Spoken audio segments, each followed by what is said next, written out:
Hare Krishna. Welcome to our Bhakti Vaibhav class.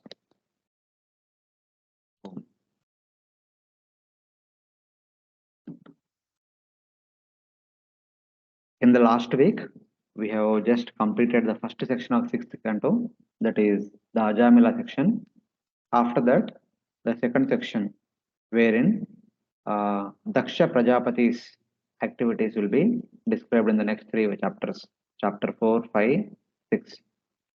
So in chapter 4, in order to describe the activities of Daksha Prajapati, the birth of Daksha is described. So Daksha is the son of 10 Prachetas and Marisha. So now Bhagavatam says that how Marisha married the 10 Prachetas and eventually how they gave birth to Daksha. That was the context. So continuing from Canto 4, wherein we saw that being instructed by their father Prachina Barihi, the 10 Prachetas went towards west in order to perform some kind of austerities, tapasya, to please Lord Vishnu. On the way, they had met Lord Shiva, who instructed them on the process of worshipping Lord Vishnu, which is known as Rudra Gita. And then, following that, they worshipped Lord Vishnu for 10,000 years, being submerged within the waters. And then eventually they had darshan, they offered prayers, Lord blessed them, so many things happened.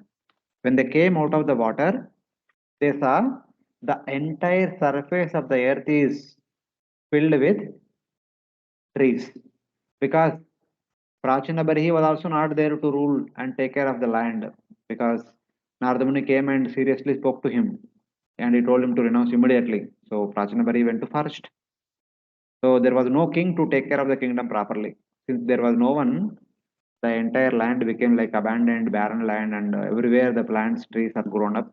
And Prachetas, since they are the princesses, they are the to be kings, they became angry at the plants. You occupied everything as if no one is there. So they produced fire from their mystic potency. As a result of that, the plant trees which are grown up all over were getting burnt. That time, the lord of the trees, Lord Chandra, Soma, the moon god, he came and he was trying to pacify the 10 Prajatas who have become so angry. They have taken matters so seriously that they wanted to destroy all the trees on the surface of the earth. So in order to pacify them, in order to stop them, Soma, the moon god, is trying to appease the Prachetas. He is trying to tell that various things. So how can you do this? All of you just now please the Supreme Lord, and you are supposed to be the future kings. You are supposed to protect all the citizens, and the plants are also one of your citizens. So you cannot kill your own citizens. It is not a correct thing. And then they said, uh, it is the Supreme Lord who produced all of you and all of us, also produced the trees. It is not that the trees are growing on their own. They are all growing because of the system made by the Supreme Lord only. They are not growing out of their pride, arrogance, etc. So please be considerate about this. And then they say that Annam Charanam Achara. See, basically, all these plants in a way, directly or indirectly, are food for everyone else.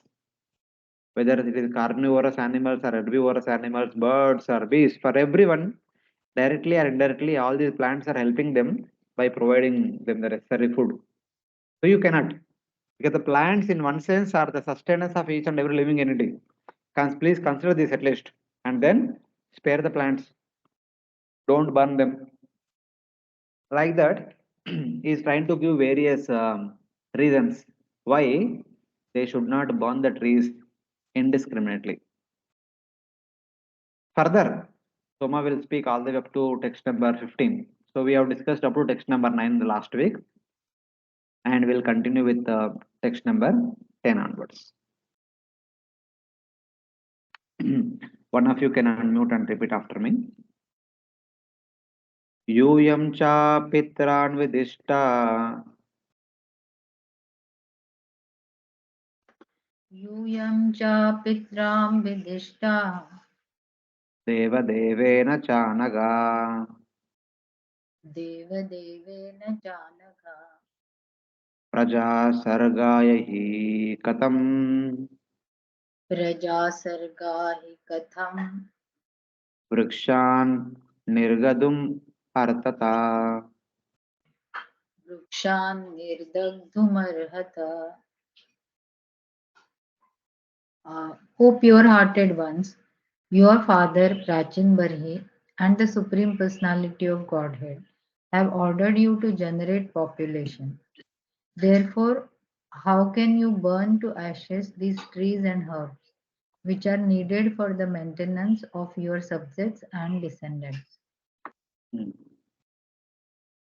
He is telling that, O Anaga, O sinless ones, your father Prachina Barhi and the Supreme Lord have ordered you to generate population and maintain them.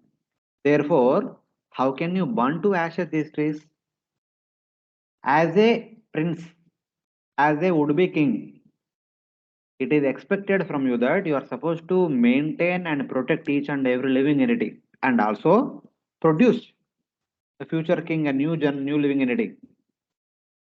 Be the instrument of production of the newer living entities. And instead of that, you are supposed to produce and maintain. Instead of that, you are destroying. This is against the duty of a Kshatriya. This is against the duty of a royal order. This will not be applauded by your father nor by the Supreme Lord. So, like that, he is trying to logically convince the four Kumaras, the 10 Prajatas. So, my is now in the next 3 4 verses, he will use Sama, Beda, Dana, Danda. All these four methods he will tell. So, from this method point of view, you should not do like this, should not do like this, like the various things in order to convince the Prajatas, in order to appease their anger, like that.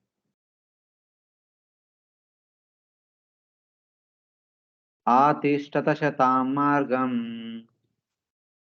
आतिष्ठितसतां मार्गं कोपं यच्चत दीपितम् कोपं यच्छत दीपितं पित्रा पितामहेनापि पित्रा पितामहेनापि जुष्टं वा प्रापितामहे. जुष्टं वा प्रापितामहे. The path of goodness traversed by your father, grandfather, and great grandfathers is that of maintaining the subjects, prajas, including the men, animals, and trees. That is the path you should follow. Unnecessary anger is contrary to your duty. Therefore, I request you to control your anger. So here he is trying to use the principle of Veda. Veda means comparing.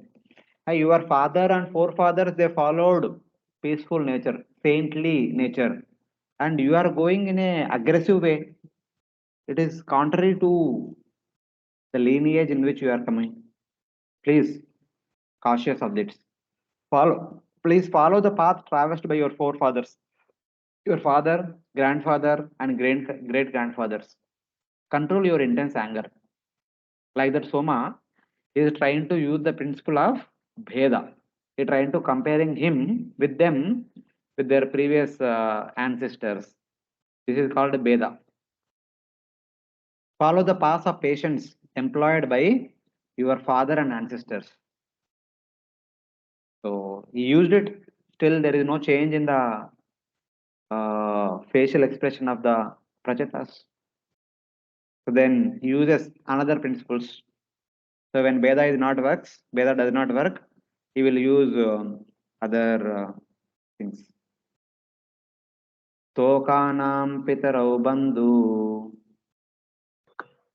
Tokanam pitarau bandhu drusha pakshma drusha pakshma sriyapatihi drusha pakshma striyapati pati prajanam bhikshunam pati prajanam bhikshunam grihi ajnanam pudasurut.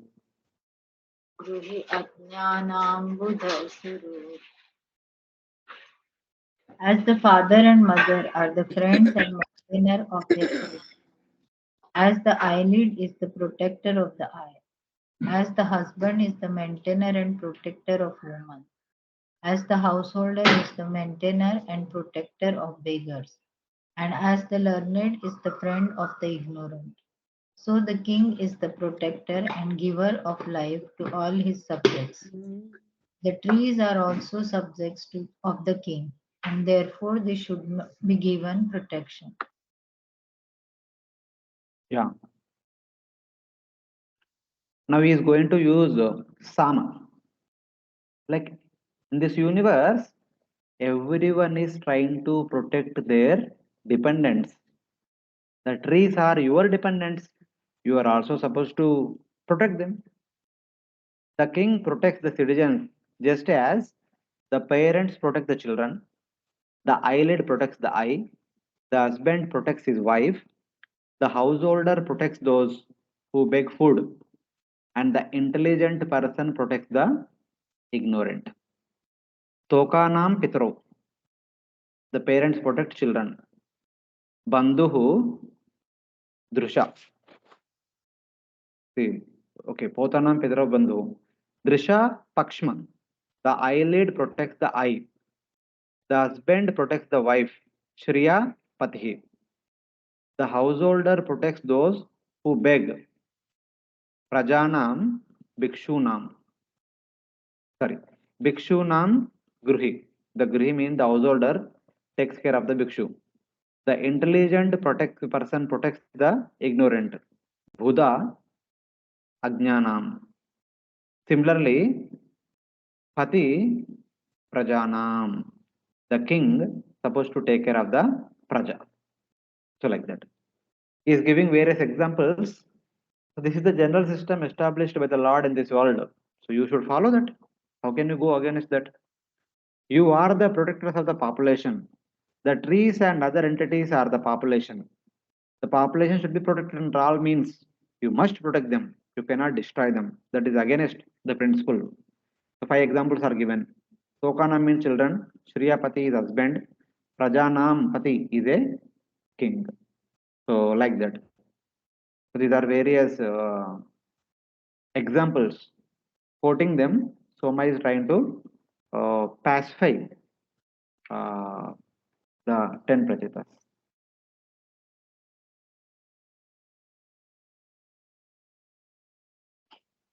Antardeheshu bhutana Antardehishu bhutanam आत्मास्ते हरिरीश्वरः atmaste haririshvaraha सर्वं तद्विष्णमीक्षध्वम् sarvam tadhikshnamishadvam एवं ikshatvam वस्तुषितो Yesso. evam vastoshito hisau. The Supreme Personality of Godhead is situated as the Super Soul within the course of the hearts of all living entities, whether moving or non moving, including men, birds, animals, trees, and indeed all living entities. Therefore, Yeah. you should consider every body a residence or temple of the Lord. By such vision, you will satisfy the Lord. You should not angrily kill these living entities in the form of trees. The Lord is the soul situated in the bodies of all beings. Antardeheshu bhutanam atma aste haririshvaraha. Lord Hari is situated as the Paramatma in the heart of each and every living entity. Sarvasya chaham pradhisanni vishto. Ishvara sarvabhutanam hruddeshe Arjuna tishtati. See all beings as is abode. Since the Supreme Lord is situated in the body of each and every living entity as Paramatma, the body should be considered as a temple. So in this way, he will be satisfied with you. That means by accepting the body of any living entity as a temple, one will not harm it. If one does not harm anyone, because everywhere Paramatma is situated, that kind of mentality will be appreciated by the Supreme Lord. And Supreme Lord will be pleased by such kind of person who will be compassionate and friendly to each and every living entity. Since all living beings are the abode of the Lord, it is improper to kill them. Do you not remember that the Lord, who is merciful to all beings, will be pleased with you if you also be merciful to everyone? Since the Lord is merciful to everyone, whoever is merciful to others, all other living entities, Lord will be very easily pleased with such kind of people. Daya sarvabhuteshu santushta ena kenava. Sarvendriyopashantyacha tushyati ashu de Janardana. The Narada Muni tells this principle to 10 Prachetas only, sometime back. I mean, later, after this event, later on, when Prachetas again go to forest, that time Narada Muni will come and tell them some instructions about bhakti. So one of them is Daya Sarvabhuteshu, be merciful to all the living entities. Santushta Yanakanava, being satisfied, be satisfied with whatever you have. Sarvendriyo Pashantaja, keep your senses and mind under control. By such a person, Tushyasi Ashu Janardana. The Janardana will be pleased very quickly and very easily. Generally, we say that Lord Shiva is Ashutosh, very easily pleased. But in this verse, Lord Janardana is also called as Ashu. Even Lord Janardana also will become pleased very quickly if we follow this kind of behavior. So, like that. So, this way, Soma is trying to infuse, my dear Prachetas, please be considered all these things and try to avoid burning the trees into ashes. So like that.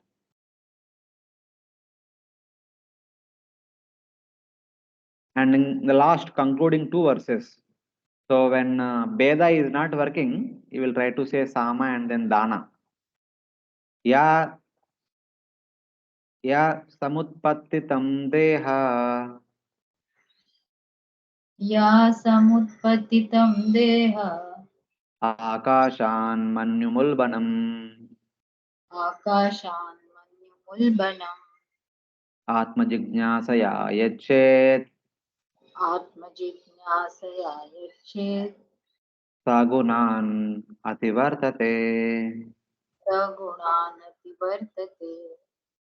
One who inquires into self-realization and thus subdues his powerful anger, which awakens suddenly in the body as if falling from the sky, transcends the influence of the moods of material nature. He who pacifies powerful anger which appears suddenly in the body by inquiry about the Lord surpasses the gunas. So here Soma is giving a solution. If you are not able to control your anger yourself, kindly take this solution. Instead of too much focusing on the trees, focus on Atma Tattva. When one focuses on Atma Tattva, one will control one's anger. Like that Soma is telling. When anger arises suddenly, how can one deliberate in this way? So whatever Soma spoke till now, like Paramatma is there in the heart of every living entity, everyone should be considered as a temple. They should not be armed. It is the duty of a king to protect everyone. He is supposed to create and maintain instead of destroying all these things. They will not come into mind when a person is angry. Like that, when Prajata say, then Soma says, one should pacify anger by deliberation on the Atma. One will surpass the gunas by doing this. But otherwise, one will be destroyed by the gunas. The best way to control one's anger or any other anathas is contemplate upon Atmajnan. That is the only way. Having spoken the technique of pacification, Sama, he then speaks using the technique of dissension, Veda. Of course, Sama, Veda, all these things interchangeably are being used by Soma here. He is trying to use Sama, Veda like that in order to pacify our 10 Prajatas. Where none of these things are working, finally, he will offer Dana. He says, I'll give you some gift, at least for this, become pacified. So, like that, he will speak the last words. This is the last word spoken by Soma. Hare Krishna. Mataji. Prabhuji, Sama means exactly what Prabhuji means. Like Veda, you explained, he compared with the ancestors, and told that this is how glorious they are and what you are doing like that. So he was trying to do the Ved. So Sama means what exactly is done.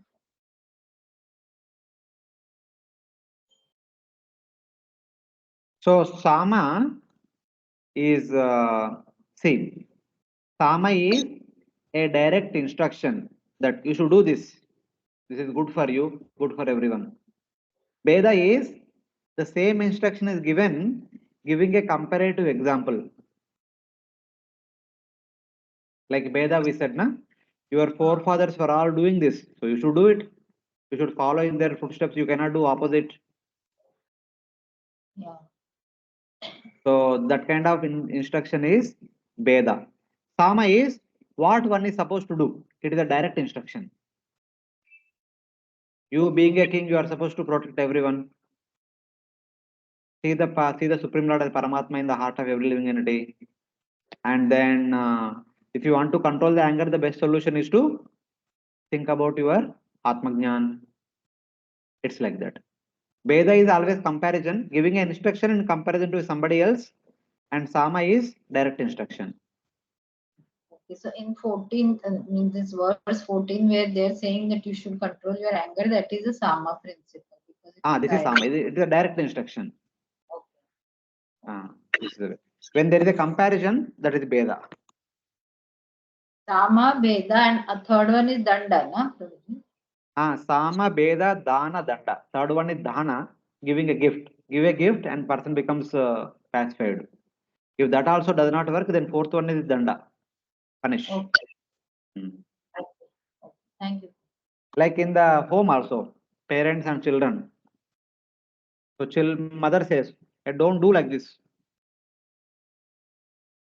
Children does not listen. Then say that you see in the nearby in the opposite home, your friend also did the same thing and he had problem. There is a Veda. And then Danda, I'll give you some sweet. Stop, leave it there and go away. Something like that. That is Dana. If all these things does not work, then finally there is a Danda. Like that. Yeah, thank you.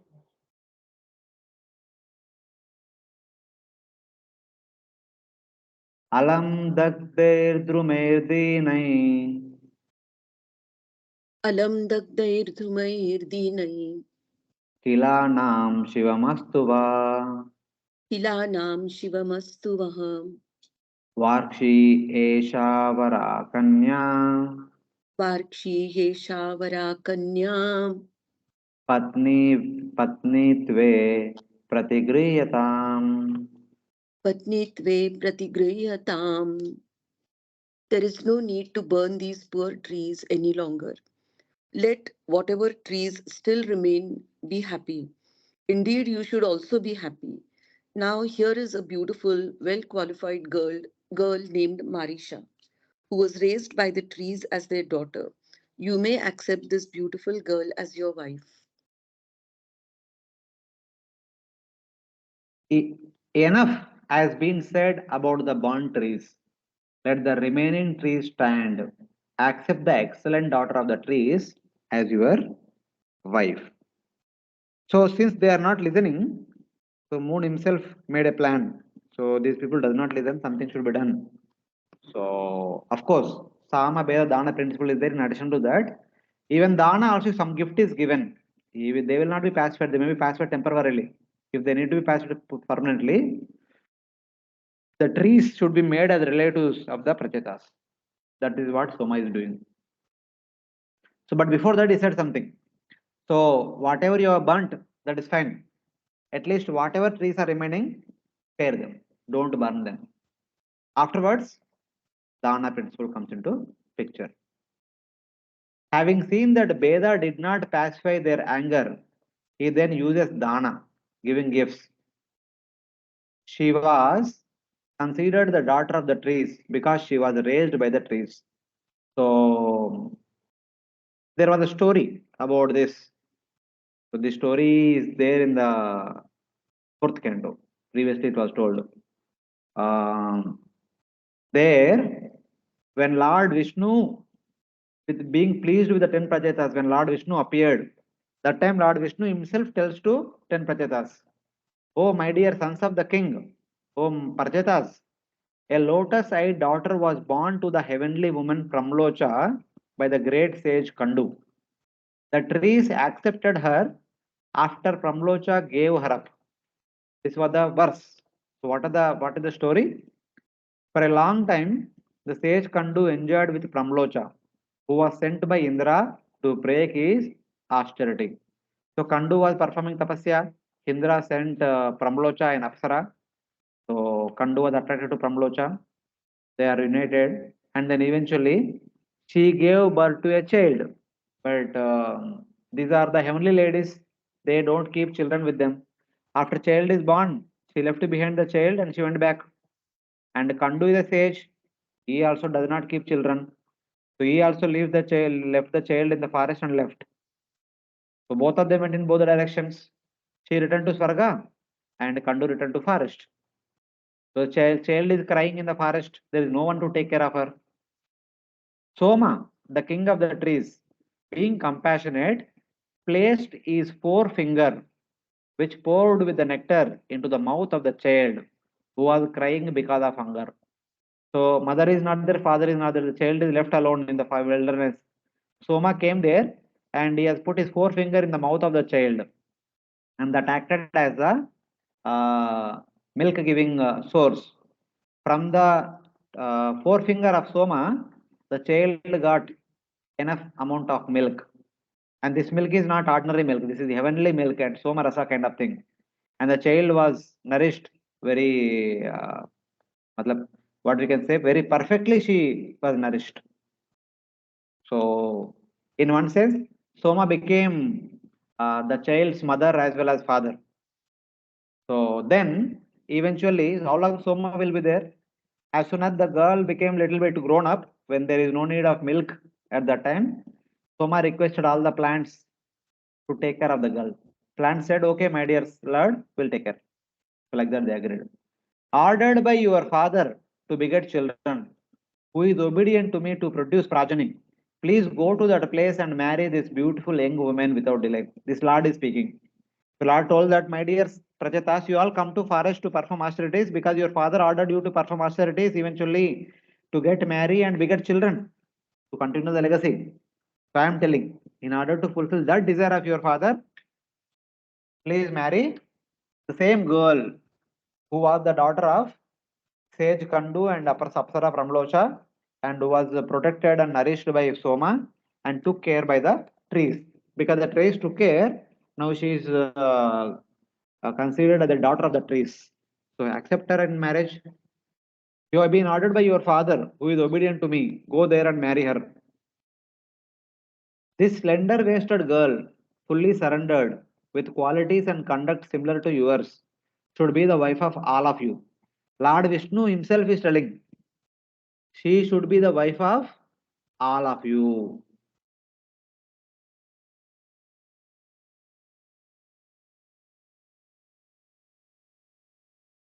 Sarvesham Patni. She should be the wife of all 10 of you. Since your conduct and qualities are of one nature, though they are 10 brothers, 10 prachetas, but all of them are having same mentality. They are like one person in 10 bodies. That's why the Lord did not see them as 10 separate people.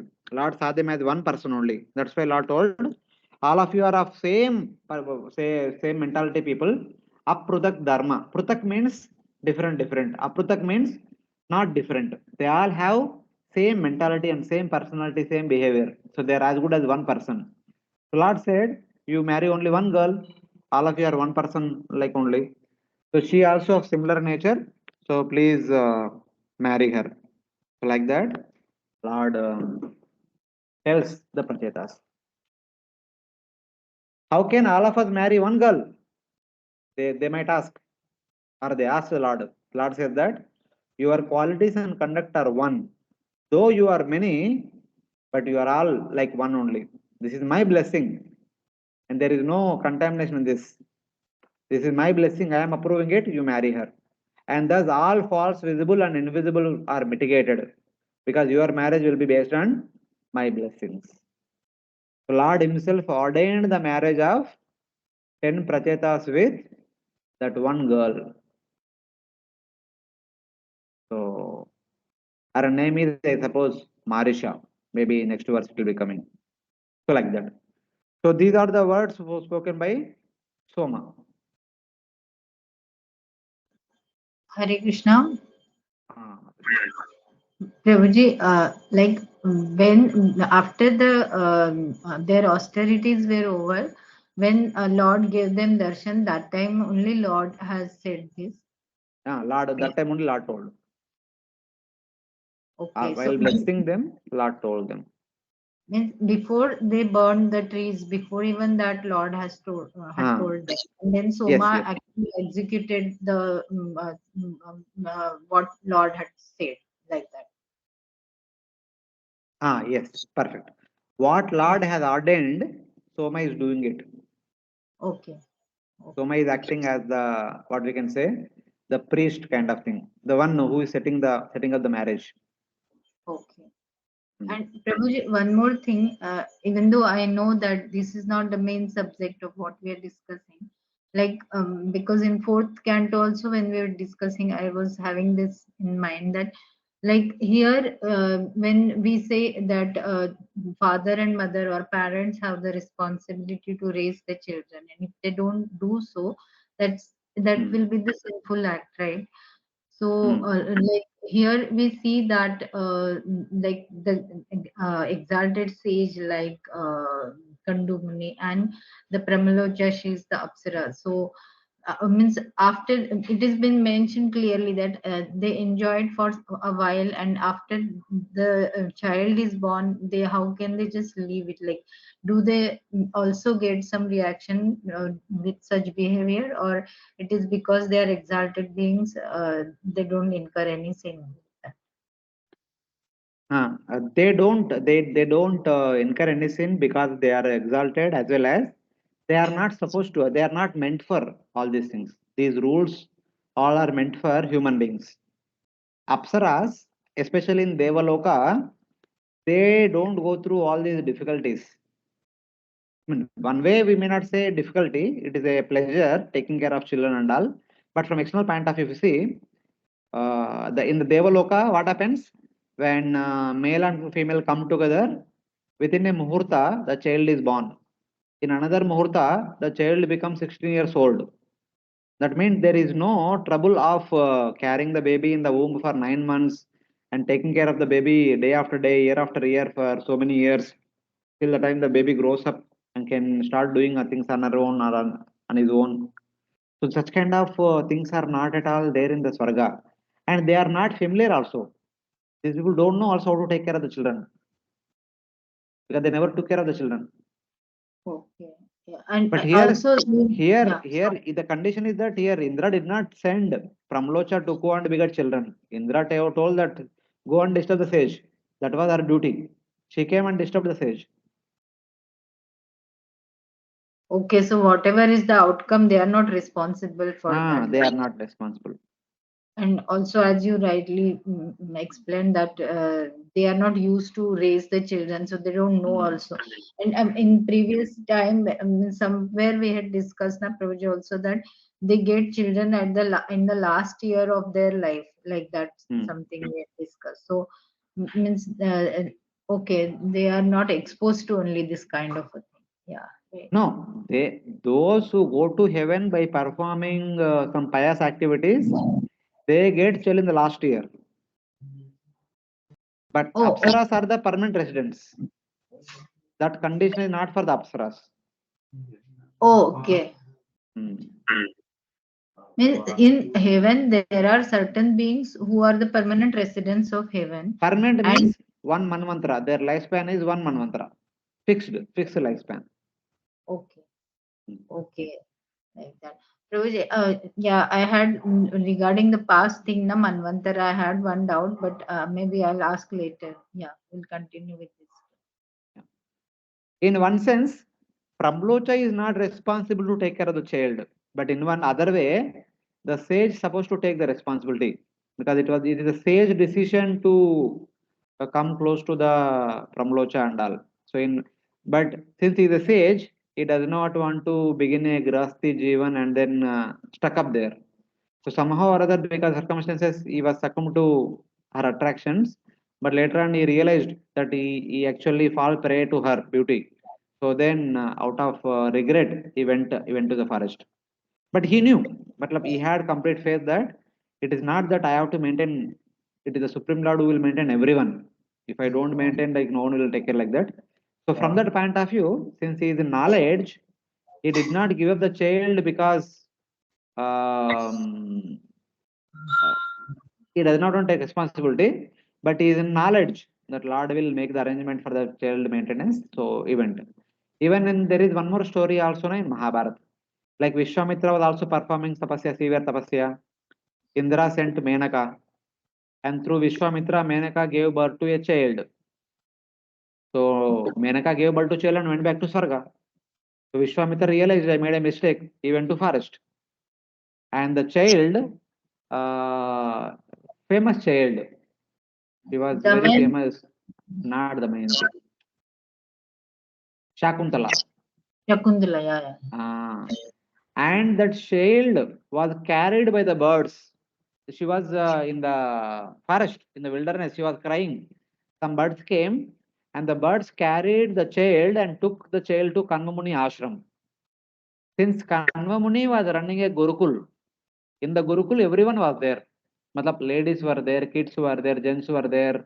It seems Kanvamuni is also a Grihastha, his wife was there, everyone was there. So Kanvamuni raised the child, Shakuntala. Yeah. If there is an opportunity, even the sages also take the responsibility. If there is no opportunity, so they don't want to stuck up there. They move on. So like that. So Yeah, and all, we cannot find fault with anybody here. So it is the not destiny. for finding fault, for understanding, because also one more thing is there, na Prabhuji, that though although Kandu Muni has abandoned the child, it's not that he has abandoned the child and going and enjoying somewhere else, Hmm. and he just Yes. don't want to.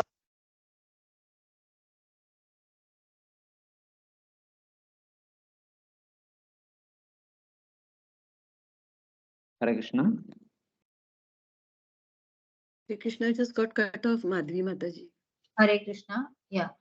Yeah, no, what I'm saying is he's not enjoying and going just for shunning his responsibility, but he's engaging in the Lord's service like that. Yes, So yes. that is why the sin will not come to him. Mhm. Yeah. So I mean to say, even when we read in the scriptures, such kind of things are there. So it is a human tendency to say that okay, these people are falling prey to sense gratification simply like that. It is not that. It is all circumstantial. From that point of view, I'm saying we should not find fault with anybody. So in that way. Because the same principle, like when we say the brahmacharis who leave their Hmm. family responsibilities, but they don't incur sin because they are engaged in the Lord's service. Similarly, Hmm. like sage can do also like that. Yeah. Yes. Thank you. Other devotees have any questions?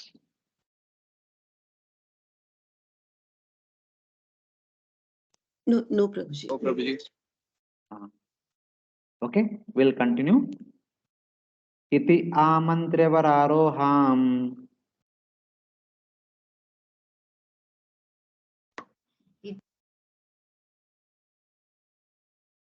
Yeah, someone read. इति आमन्त्र्यवरारोहाम् Kanyam apsarasi nrupa. कन्यामाप्सरसिं नृपा Somo rajaya datva.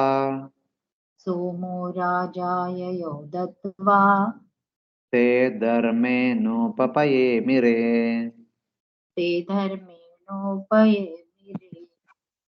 Sukadeva Goswami continued, My dear king, after thus pacifying the Prachetas, Soma, the king of the moon, gave them the beautiful girl born of Pramalocha Apsara.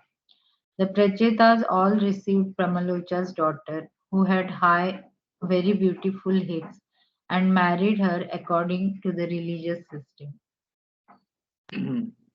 Advising them in this way, Soma, after giving them the Apsaras, Pramlocha's daughter with fine hips, departed.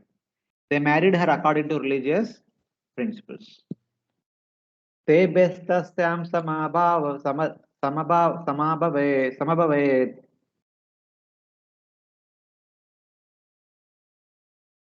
Ebe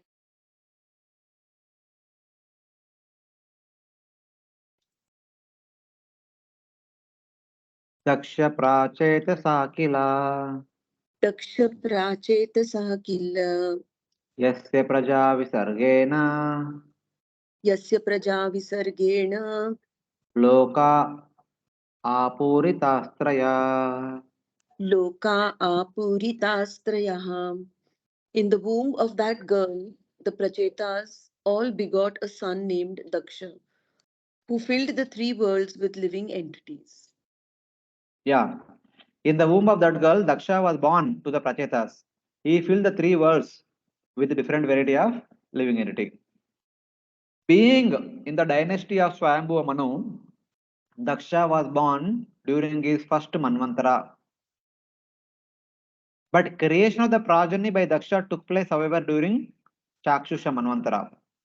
Since it has been said in the Bhagavatam, Chakshushetu antare prapte praksarge kala vidrute.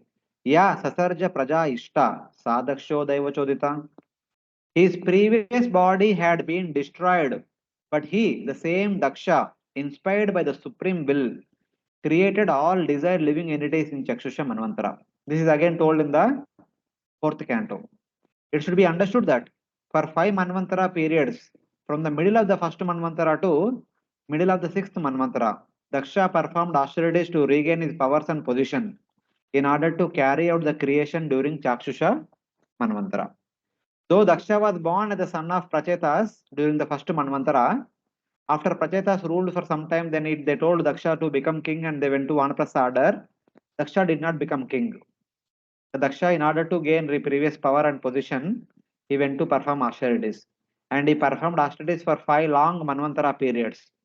And then in the sixth Manvantara, his tapasya bore fruits. That is the story now. So what is happening in the sixth Manvantara? Yata sasarja bhutani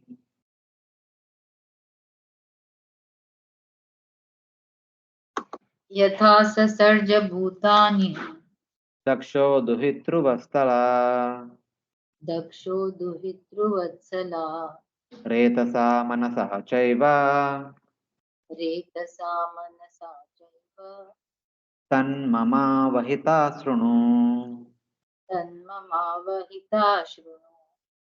Shukadeva Goswami continued, please hear from me with great attention how Prajapati Daksha, who was very affectionate to his daughters, created different types of living entities through his semen and through his mind.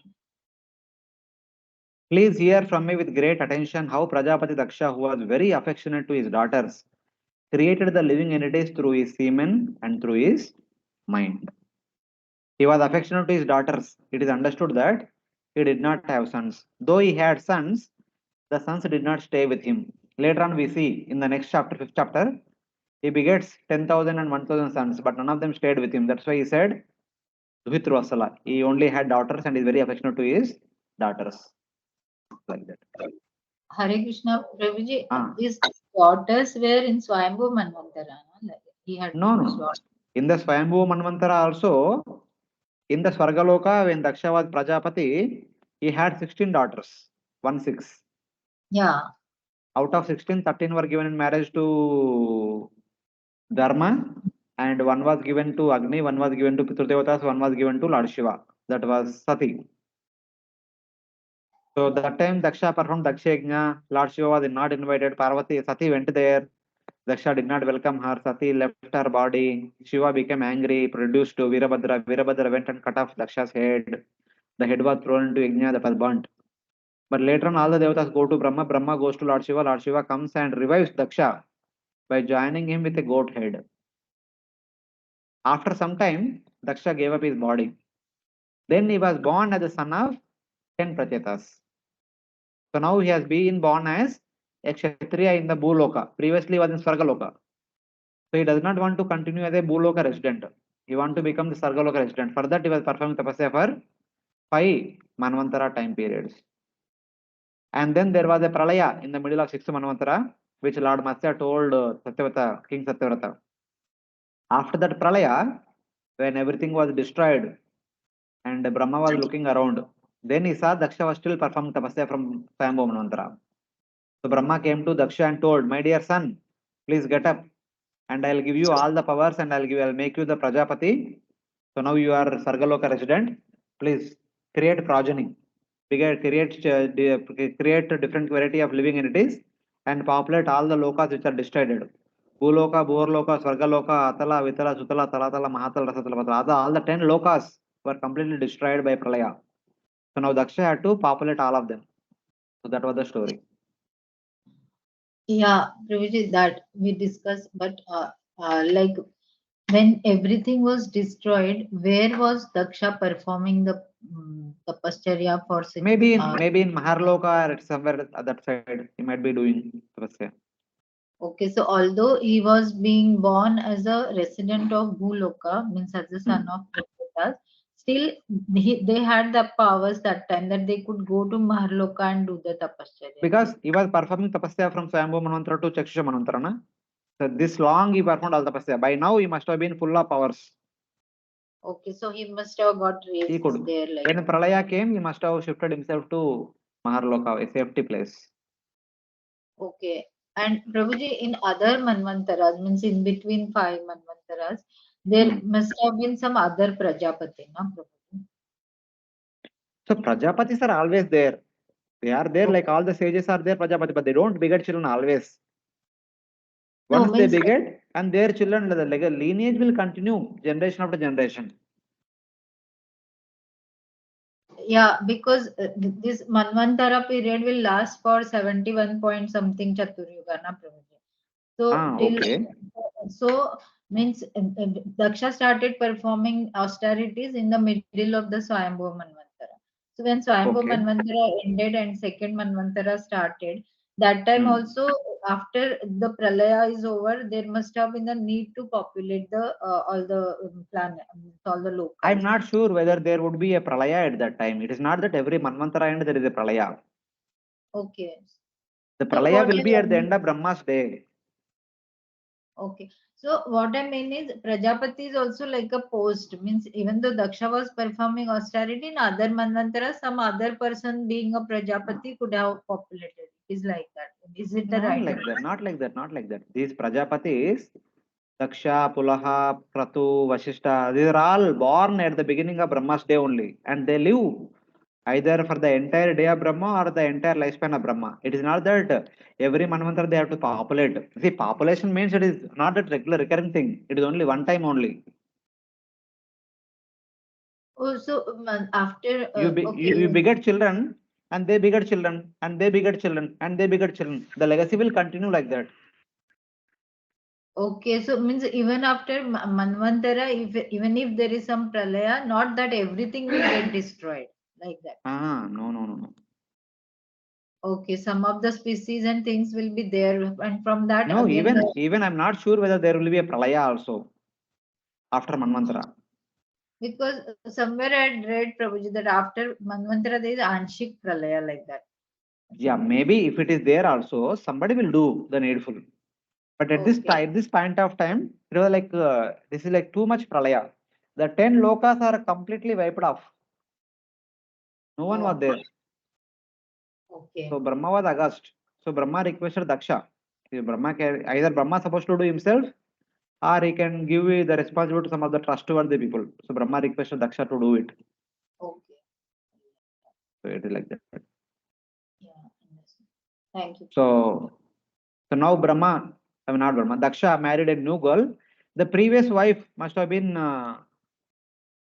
see. It is like when Daksha gave up his body, his wife also must have entered Sati kind of thing, and she also must have left her body.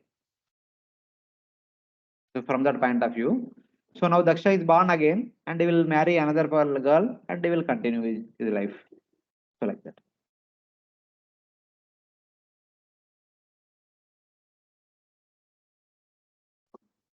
Means Manasai was Sorry, Prabhuji, means after marriage with Marisha and that lifespan, means that period is over, then again Daksha marries someone else, like that you are saying. No, no. The previous wife, Prasuti, Swayambhu Manu's daughter, who was Daksha's wife. When Yeah. Daksha died, she also must have given her life, I'm Okay. saying. Yeah, yeah. So it must be she only. She only might have appeared as Marisha again to become Maybe. no. Uh, Yeah. not Marisha, whoever is his wife. Daksha is going to marry Ashikni, I think. So Ashikni must have been the same Prasuti only. She must have been born again as Ashikni and later on married Daksha again. So that possibility is there. Yeah, right. मनसैव सृजत्पूर्वम् मनसैवासृजत् पूर्वं प्रजापतिरिमा प्रजा प्रजापतिरिमा प्रजाः देवासुरमनुष्यादीन् देवासुरमनुष्यादिं नभस्थलजलौकसा. नभस्थलजलौकसः. With his mind, Prajapati Daksha first created all kinds of demigods, demons, human beings, birds, beasts, aquatics, and so on. So with his mind, because in the previous verse there is a mention about Daksha created through Retasa and Manasa, with his semen as with his body as well as with his mind. So first he creates with his mind. Whom so he created? Whom all he created? He created some of the devatas, some demons, some human beings, and species situated in the sky, such as birds, and species situated in the land, such as plants and animals, and species in the water, such as aquatics and reptiles. So he did. To some extent, he created all the variety of species with the mystic potency only. But there is a problem. Tam abrahmitam alokya.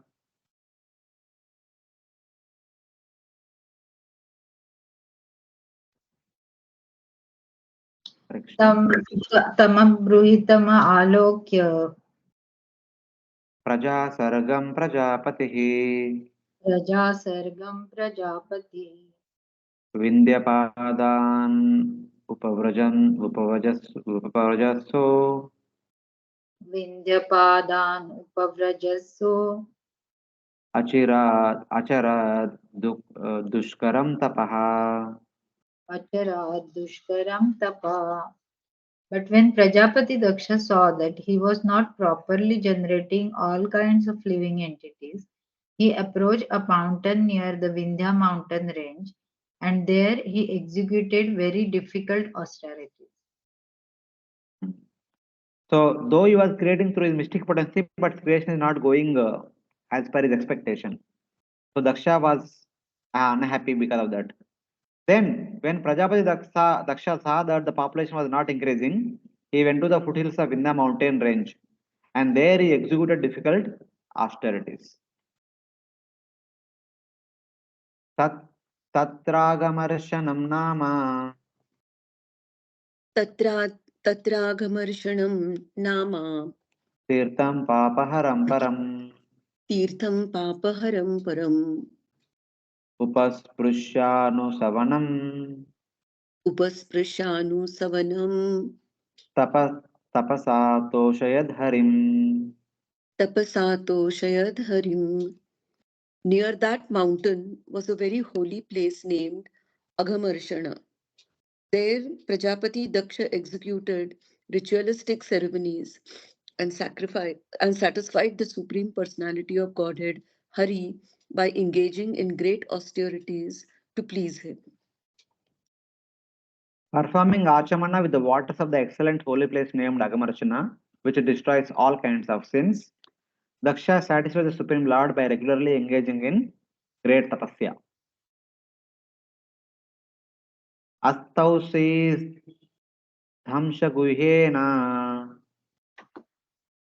Astau Siddham Saguyena Bhagavantam Madokshajam Bhagavantam Adokshajam Tubhyam Tad Abhidasyami Tubhyam Tad Abhidasyami Kasyat Tushyad Yata Harihi. तस्या तुष्यत्यथा हरिः. My dear king, I shall fully explain to you the Hamsa Guhya prayers which were offered to the Supreme Personality of Godhead by Daksha, and I shall explain how the Lord was pleased with him for those prayers. Hmm. I shall explain to you how Daksha prayed the Lord beyond the senses by the Hamsaguya prayers and how the Lord was satisfied with him.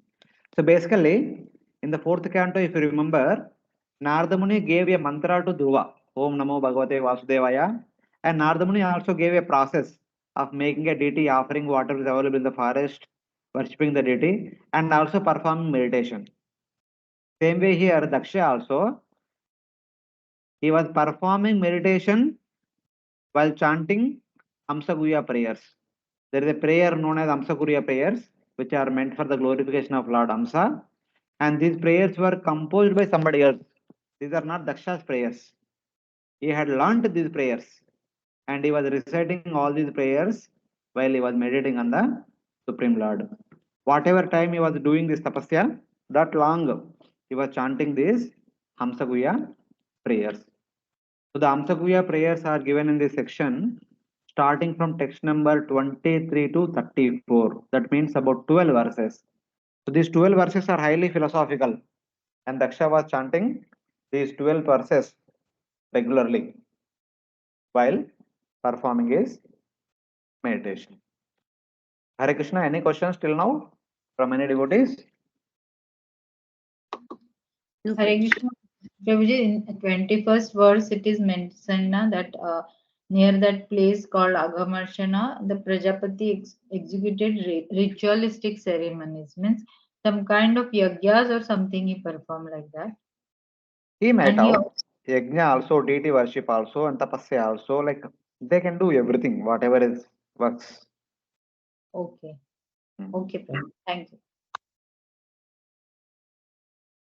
Yes, Mataji.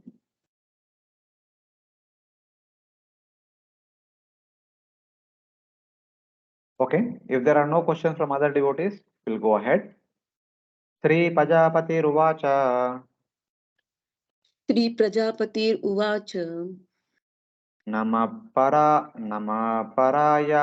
Vidatanubhutaye Nama Paraya Vitathanubhutaye Gunatraya Nimitta Bandhave Gunatrayabhasanimitta-bandhave Adrishtadamne Gunatattva Adrishtadhamne Gunatattva-buddhibhir Nivruttamanaya Dade Swayambhuve. Nivruttamanaya dadhe swayambhuve. Prajapati Daksha said, the Supreme Personality of Godhead is transcendental to the illusory energy and the physical categories it produces. He possesses the potency for unfailing knowledge and supreme willpower, and he is the controller of the living entities and the illusory energy. The conditioned souls who have accepted this material manifestation as everything cannot see him, for he is above the evidence and experimental knowledge. Self evident and self sufficient, he is not caused by any superior cause. Let me offer my respectful obeisances unto him. Yeah. Daksha said, I offer respects to the self-born Lord, superior to the Jiva and also superior to the Maya and Maya's products. And he is real knowledge. He inspires the Jiva and matter to act. He has a form unseen by the Jiva, whose intelligence is absorbed in material objects, and he cannot be known. These are different attributes of the Supreme Lord. This whole section of the prayers are all talking about the different attributes of the different manifestations of Supreme Lord. The Lord's manifestation as Brahman, Paramatma, Bhagavan, Virat Rupa, and material world, etc. All these attributes are being described in these prayers. This section is actually quite philosophical and kindly pay attention. Later on, also you can read again and again. Paraya means unto the Lord who is superior to the Jiva, Maya, and the products of Maya. Products of Maya means all these material universes. The Lord is superior to material universes and Maya and all the Jivas who are living in these material universes. How is that? Because he has true perception. He is the instigator of the Jiva and he is the instigator of Maya. It is by glancing upon Maya, he created all the universes. And by glancing upon Maya, he impregnated Jivas into the womb of Maya, and hence the Jivas can get a body so that they can perform some activities. So, the manifestation of the material universes by Maya and the manifestation of the material activities by all the variety of Jivas is instigated by the Supreme Lord only, by his glance. He has a form which is unseen by the Jivas who think that the sense objects are real, means they are eternal. Any living entity who considers this material world is real and it is eternal, such kind of people will never be able to understand the nature of the Lord, will be never able to see the Supreme Lord. That means when we think something is real and permanent, eternal, we become attached to that and we don't focus our heart upon something else, whether it may be superior or inferior. When we become attached to something, our meditation is all about that only. We cannot look left or right. That is a problem in the material world. So in that way. So for those living entities who think that the sense objects are real, that means this material world is real or eternal, such kind of people will never turn their faces toward the Supreme Lord. That form is not understood by others. It cannot be measured. No one can say the extent of his qualities or powers. The transcendence of Supreme Lord cannot be understood by anyone materially conscious. Even Lord Brahma says in the 10th canto, 14th chapter, only Gunatmanastepi Gunan Vimatum Hitavatirnasya ka Ishirestya Kalena Airva Vimita Sukalper Bhupam Shuka Ke Mekadyu Bhasha.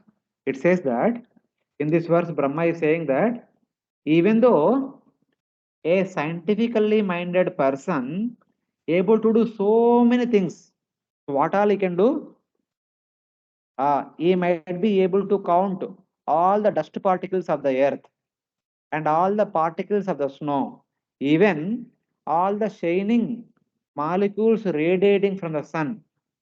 All these things can be counted by a scientific person, but he cannot count the qualities of the Supreme Lord, because Lord's qualities are unlimited, uncountable. That is the greatness of the Supreme Lord.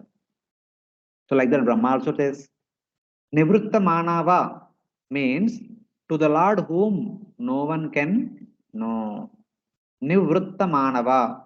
Lord is he who cannot be understood by materially minded human beings. So that is the end. This is one of the important attribute of the Supreme Lord. So like that, there are many attributes of Supreme Lord. All these attributes are stated by Daksha Prajapati in these prayers. Nayasya sakyam purusho vaiti sakyuhu नयस्य सख्यं पुरुषो वैति सख्युः sakavasan samvasanta puresmin सखावसन् संवसता पुरेऽस्मिन् guno yata gunino व्यक्तदृष्टे गुणो यथा गुणिनो व्यक्तदृष्टे तस्मै महेशाय नमस्करोमि. तस्मै महेशाय नमस्कुरु. As the sense objects, form, taste, touch, smell, and sound, cannot understand how the senses perceive them, so the conditioned soul, although residing in his body along with Supersoul, cannot understand how the Supreme Spiritual Person, the master of the material creation, dictates his senses. Let me offer my respectful obeisances unto that Supreme Person, who is the Supreme Controller. So in the previous verse, Daksha stated one thing. The materially minded human being cannot understand the Supreme Lord. So one may question, how can you say that? On what grounds you are saying that a materially minded person cannot understand the Supreme Lord? Now he has to establish that. For which he quotes 2-3 examples in the next 2-3 verses. I offer respect to the great Lord, the friend residing within the body, Paramatma, Suhrudam Sarvabhutanam, who allows the jiva to manifest knowledge, and whom the jiva, though living with him, does not recognize as a friend, just as the sense objects do not know the revealing power of the senses. The jivatma and paramatma both are there in the heart. It is the by the presence of Paramatma, who is a friend to Jivatma, the Jivatma is able to do all the things, especially the Jivatma is able to understand about the things, is able to manifest the knowledge. As we study in Bhagavad Gita, Sarvasya Chaham Risannivishto Matya Smritir Jnanam Apohanam Cha. It is from Paramatma comes Smriti Jnanam Apohanam. Same thing here, same thing is the Jiva manifests knowledge about the material world or knowledge about the things of this material world because Paramatma is seated next to him. It is by the presence of Paramatma, Jiva is able to understand about the things of this material world, and we claim that I am the Lord many times. But the Jiva understands everything about this material world, but can't understand the Paramatma sitting next to him. An example is given. Just as the sense objects do not know the revealing power of the senses. So like that. This verse elaborates on the unseen form of the Lord. The jiva does not know that the Lord is his friend, the person who allows his senses to operate. The Lord lives in the body as a friend. Paramatma is the best friend of all of us. Though he is Atma Rama, he allows the jiva to enjoy sense objects out of his friendship. Paramatma is Atma Rama, he does not want anything outside. But when jiva wants things from outside, Paramatma says, okay, okay, no problem. Okay, no problem, you take. Like that. Paramatma does not say that, I am Atma Rama, why don't you be Atma Rama? Why are you looking here and there outside? But as a friend, he says, okay, you want something? Okay, take it, no problem. And the Jiva, though his friend, living in the body and experiencing the Lord's friendship, does not know him. It is by the sanction of Paramatma, Jivatma is enjoying this material world, but Jivatma will never understand that whatever I'm doing is all because of Paramatma's sanction. That understanding you will never get.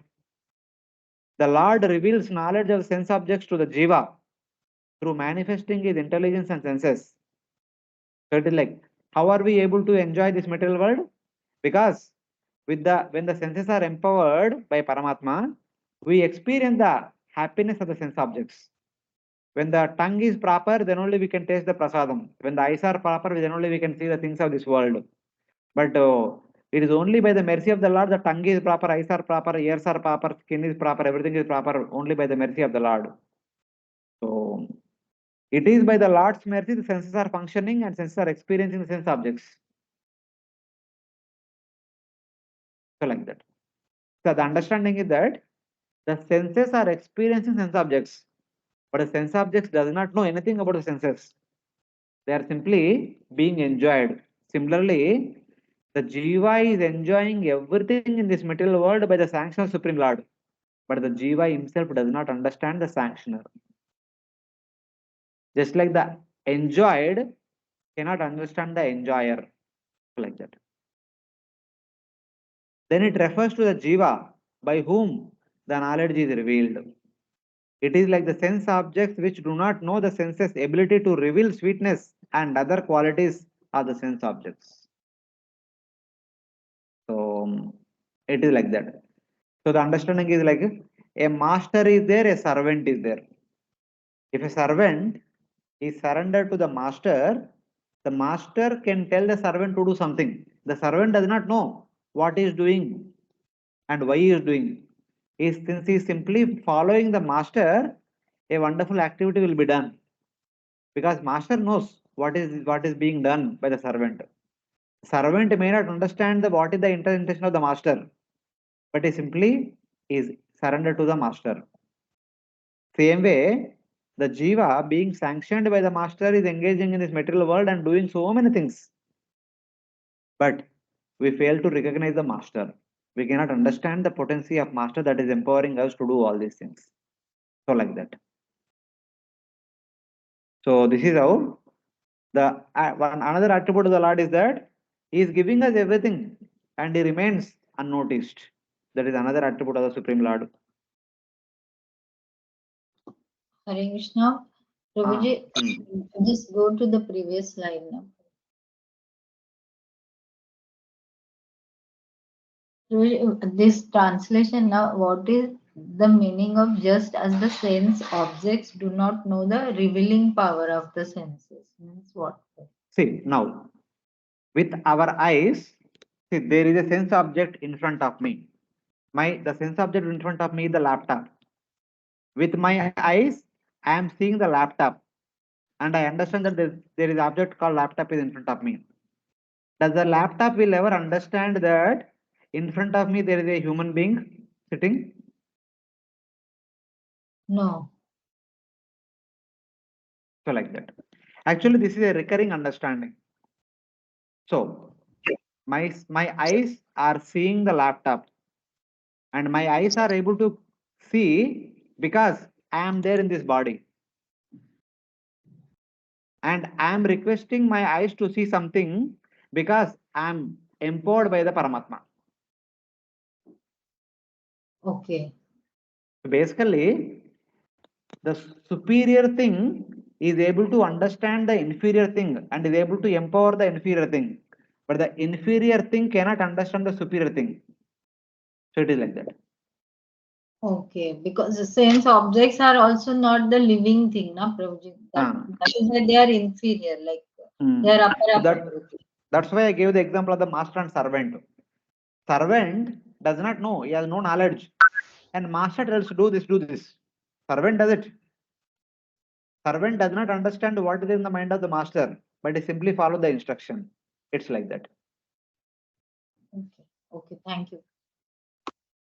Basically, we are able to do everything is by the sanction and by the mercy of the Supreme Lord. So we are trying to crack this material world. We are trying to invent rocket, atom bomb, all these things. But we are not able to recognize Paramatma, who is actually empowering us to do all these things. So it is like that. In spite of empowering us in all these wonderful intellectual abilities, the Paramatma remains in incognito. That is his attribute.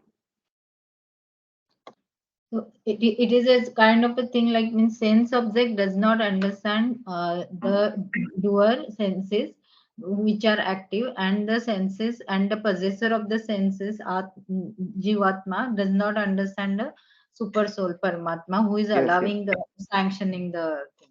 Okay, Yes, yes, yes. thank you. He will continue the Hare same thing Krishna in the next. Prabhuji. Ah, yes, Maharaj. So it means that whatever gross as well as subtle activities related to the human beings, the Supreme Lord is the source of them. Hmm. Yes, yes. Okay. The effect cannot understand the cause. That is understanding. The effect cannot understand the source. Source can understand the effect, but effect cannot understand the source. Like that. Now Daksha will continue. This verse is elaboration of the previous verse. Deho savoksha manavo bhutamatram देहो देहो सवोक्षा मनवो भूतमात्राम् atmanamanyam cha vidu param yat आत्मानमन्यं च विदुपरं यत् sarvam puman veda gunam cha tet punam cha tajno सर्वं पुमान् वेद गुणांश्च तज्ञो na veda sarvajnamanantamide. न वेद सर्वज्ञं Sarvajam Anantamide.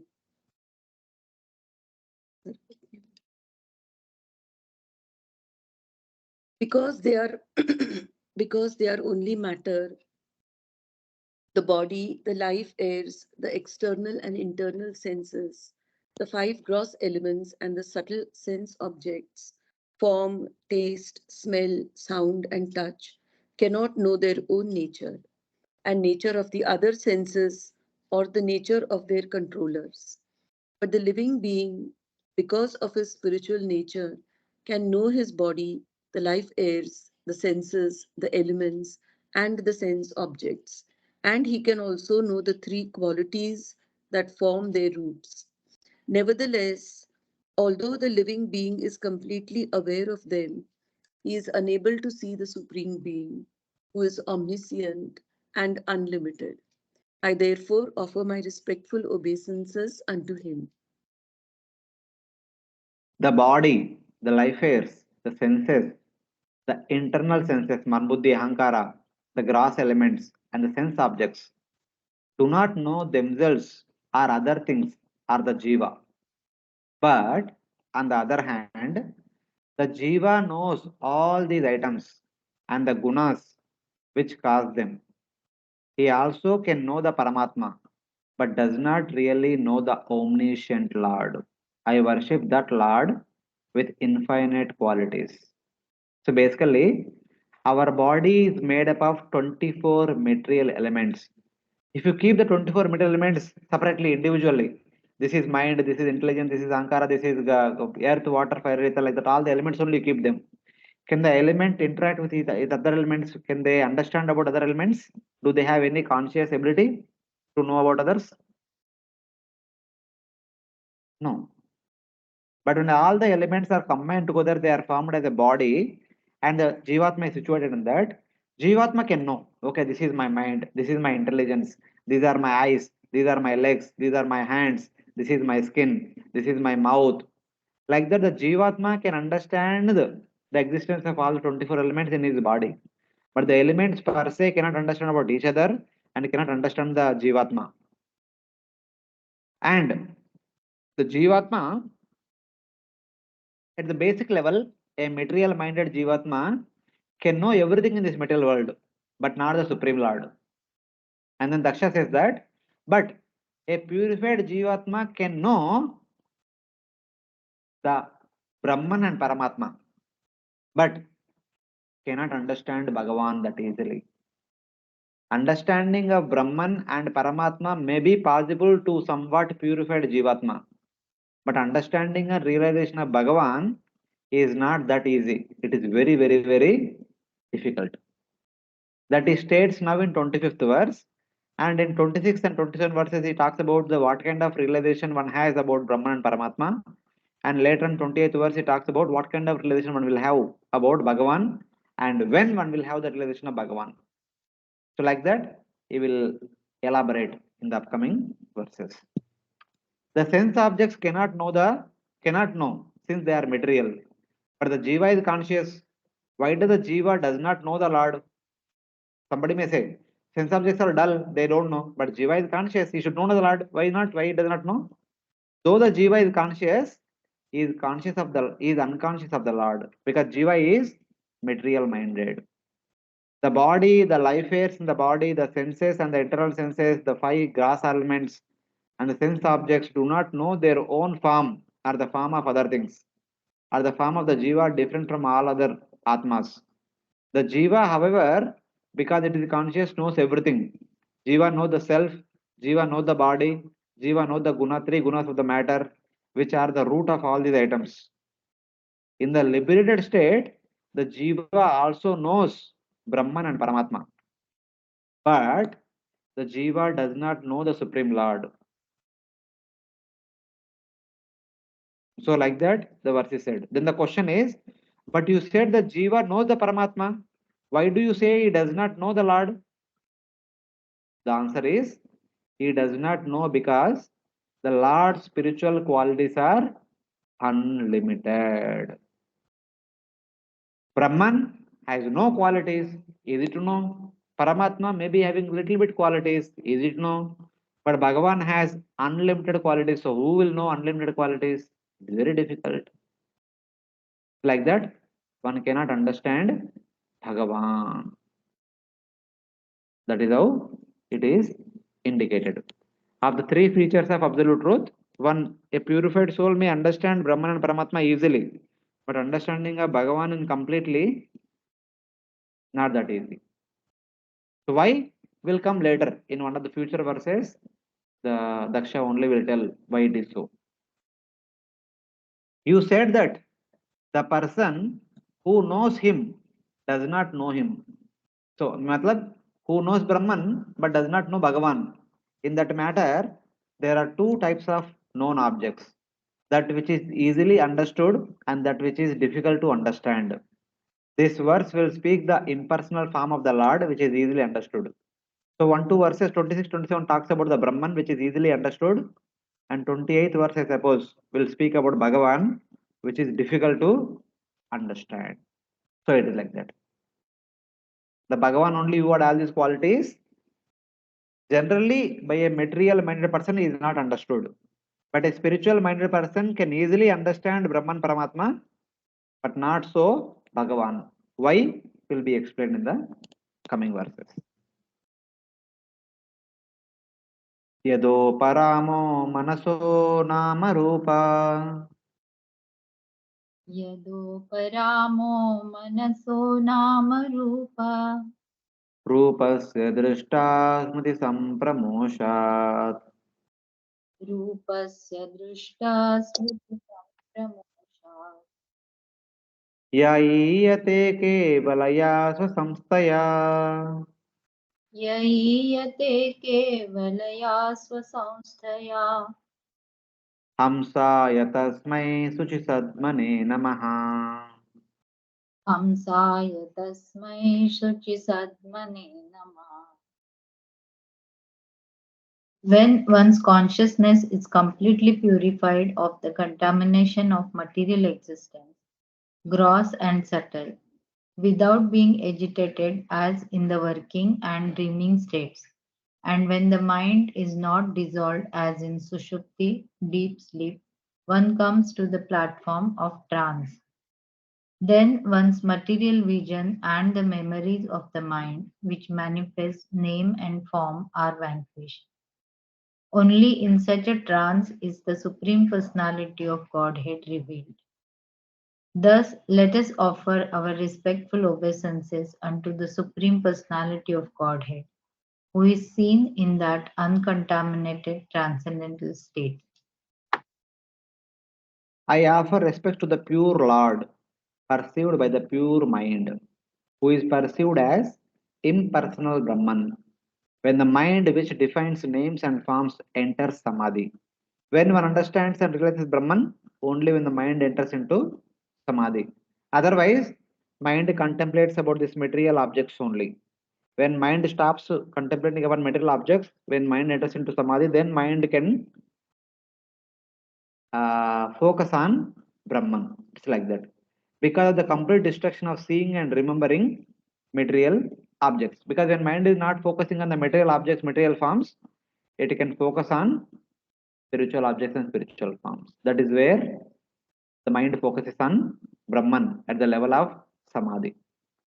Uparama Manasa, cessation of mind, here means the state of Samadhi, not the dissolution produced in the state of deep sleep, and not the agitation in the waking and dream states. What is the mind? It defines names and forms. It is by the mind only. We always talk in terms of name and form. Our mind tells what is what in front of us. It is mind only which says, okay, this is notebook, this is mobile, this is laptop, this is like, for everything the mind gives the name with based on a particular form and other qualities. So what is the cause of mind samadhi? It arises from complete destruction of seeing and remembering. As long as the mind is contemplating on the material objects, it only meditates on material objects. When mind stops meditating on material objects, it is as good as materially dead. At that time, the Lord is perceived as a form without qualities, as a spiritual substance only. Kevalaya Swasamstaya. When the mind stops meditating upon material objects, when mind becomes quiet, when the mind enters into samadhi, then the mind focuses on Brahman, the Brahman aspect, which is without any material qualities. It is like the gradual progression. Initially, in the conditioned state, our mind is always focusing on the material forms and material qualities. We have to make first that zero. No focusing on the material form and material qualities. So what is that which has no material form, material qualities? That is Brahman. And then we have to add some spiritual form and spiritual qualities. That is Paramatma. Then we have to increase the spiritual qualities and spiritual forms. That is Bhagavan. So like that. So like that, we have to transcend the mind from the material focus to spiritual focus. So in between the junction is no qualities. That is Brahman aspect. I offer respect to the Lord who is pure, who is perceived in the pure heart. So here comes Hamsa word. That's why these prayers are known as Hamsa Guhya prayers. Guhya means the Lord who remains Guhya for us. And who is that Lord? He is Hamsa, he is the most pure Lord. Since he is the most pure Lord, he is only understood by a pure Jivatma, not by a contaminated Jivatma. So that is the meaning of the prayers.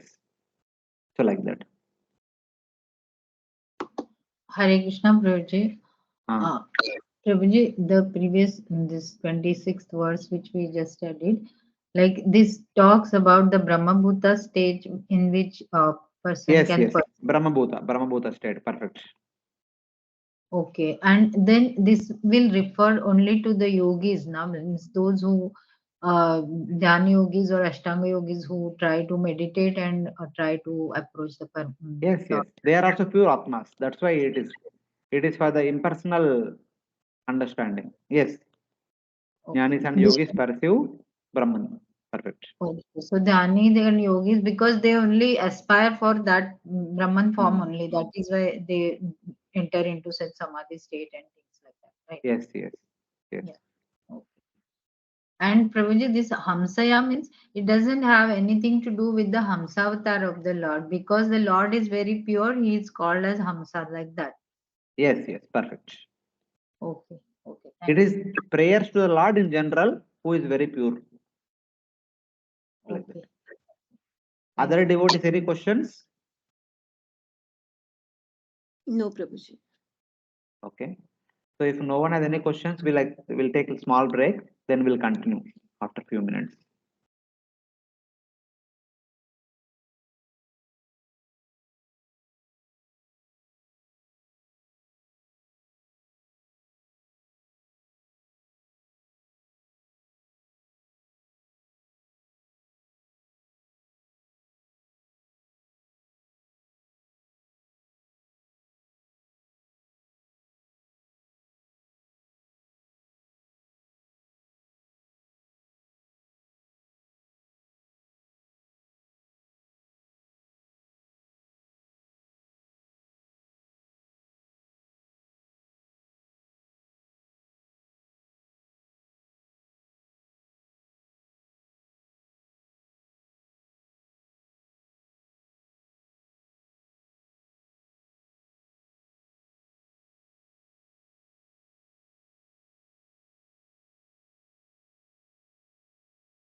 Hare Krishna, devotees are there.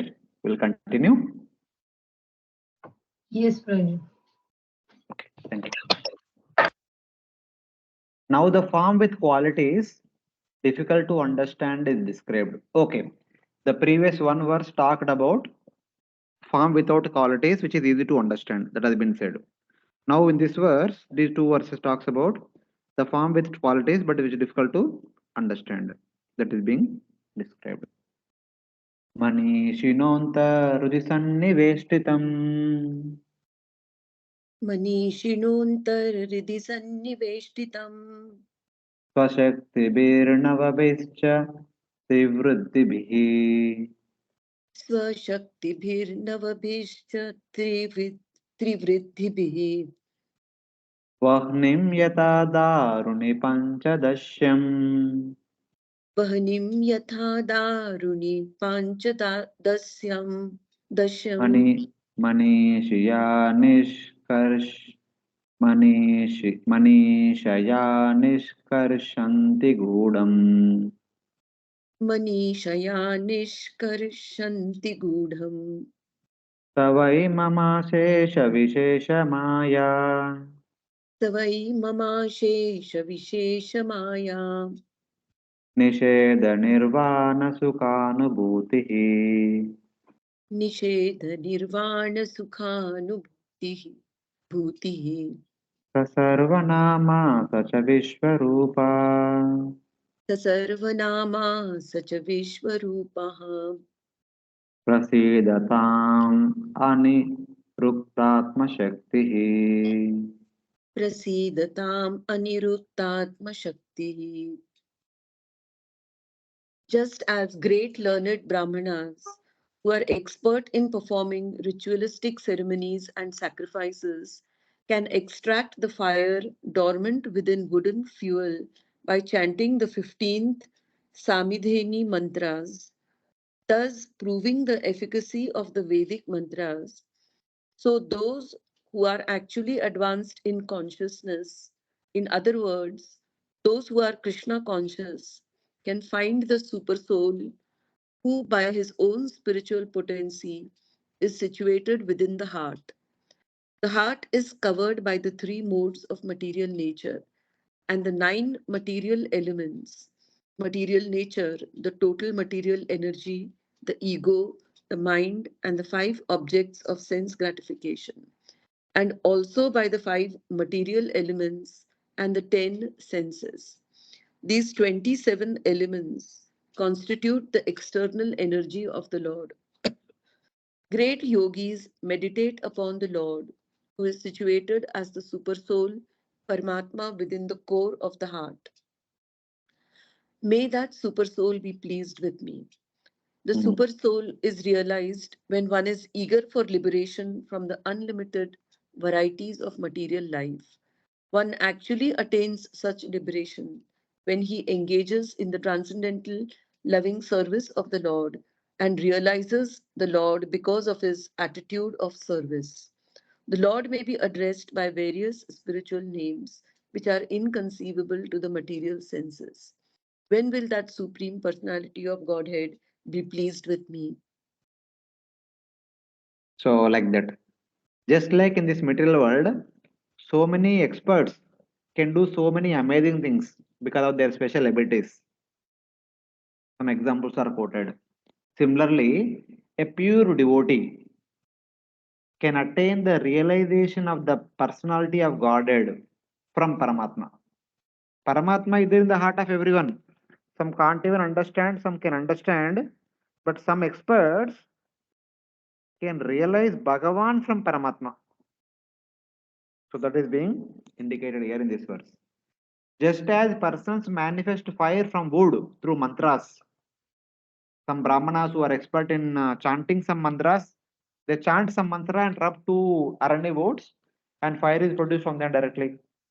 Similarly, the pure devotees, after bringing the personal form of the Lord into the heart by hearing, manifest Him before their eyes, along with His 9 and 3 spiritual Shaktis by their Prema Bhakti.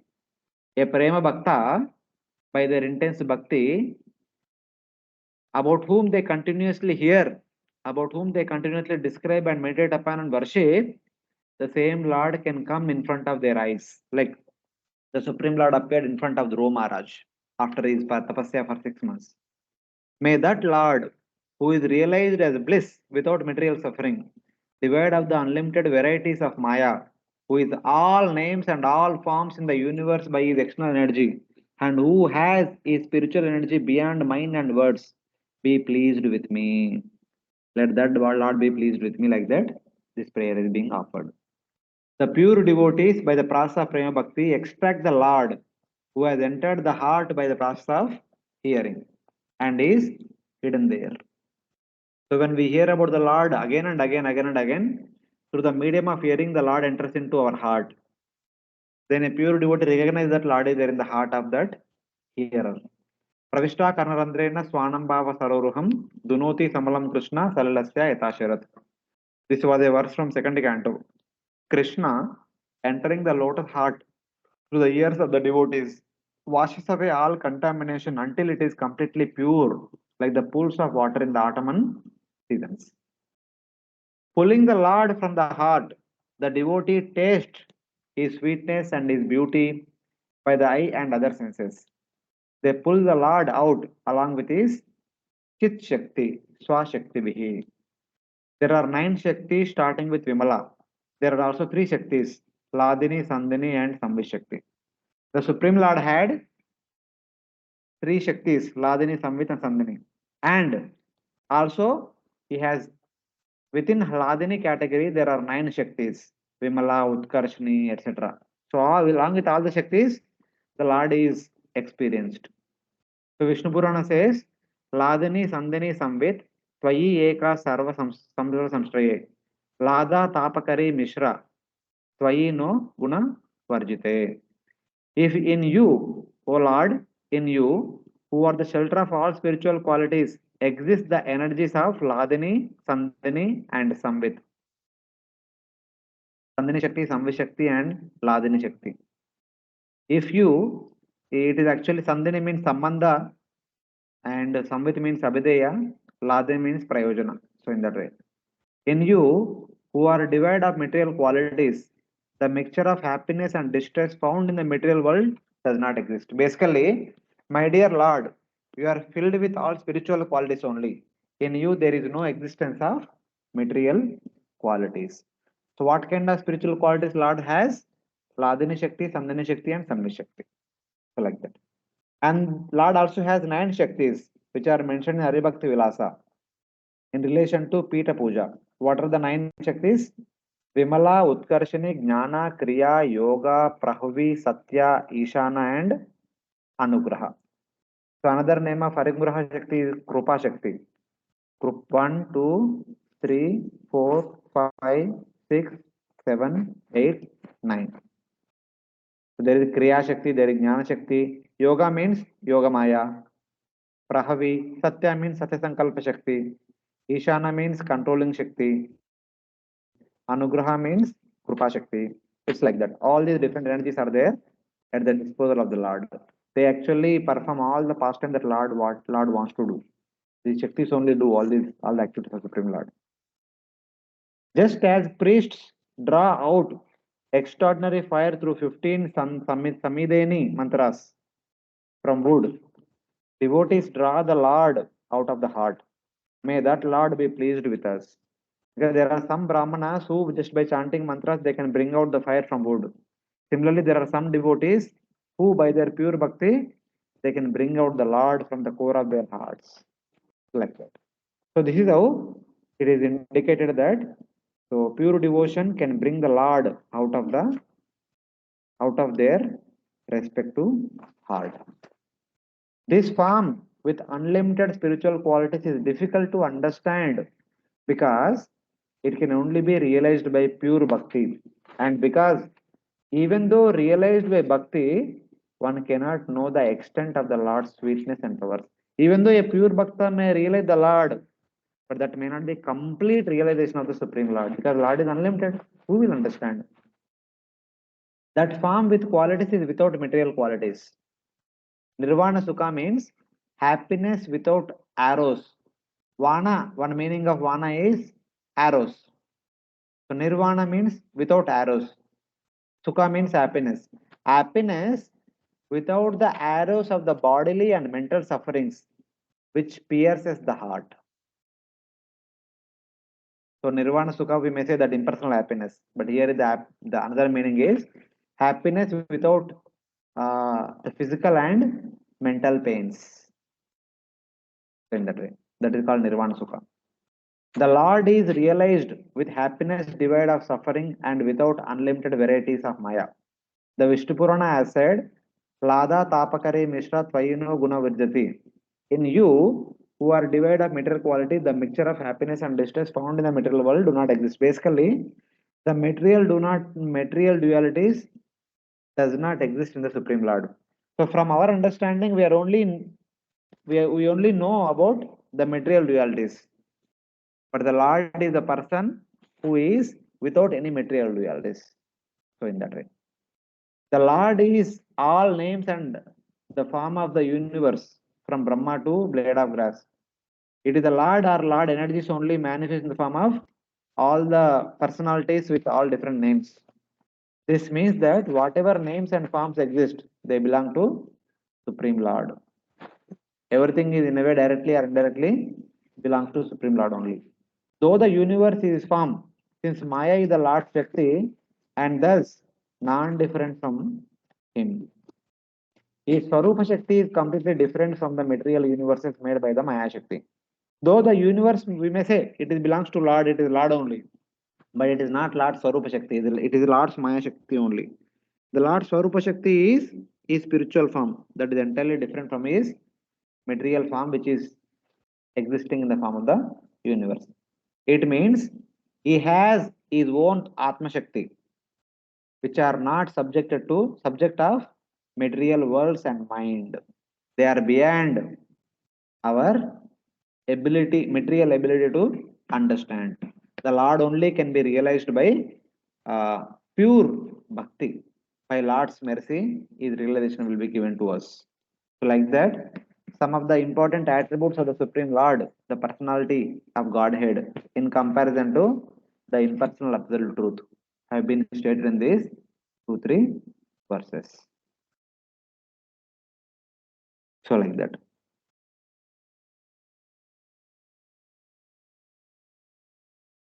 So in conclusion, it is said that the words and intelligence are all made of Maya. Whatever is concluded by our words and by our intelligence and mind is also Maya. That cannot be the Lord's form. This is expressed in the next verse. Even though we may come up with some idea with our words, with our intelligence, with our mind that okay, this is Lord, that is Lord, etc. But still, the mind and intelligence only had the capacity to describe the material form and material qualities. It has no capacity to describe the spiritual form and spiritual qualities. Like that, Daksha is telling in the next verse. यद्यन्निरुक्तं वचसा निरूपितं यद्यन्निरुक्तं वचसा निरूपितं धियाक्षभिर्वा मनसोत यस्य धियाक्षभिर्वा मनसोतयस्य मा भूस्वरूपं गुणरूपमेतत् मा भूत्स्वरूपं गुणरूपं हि तत्तत् तवै गुणाप्याय विसर्गलक्षणा तवै गुणापाय विसर्गलक्षणा. Anything expressed by material vibrations, anything ascertained by material intelligence, and anything experienced by the material senses, or concocted within the material mind, is by an effect of the modes of material nature, and therefore has nothing to do with the real nature of the Supreme Personality of Godhead. The Supreme Lord is beyond the creation of this material world, for he is the source of the material qualities and creation. As the cause of all causes, he exists before the creation and after the creation. I wish to offer my respectful obeisances unto him.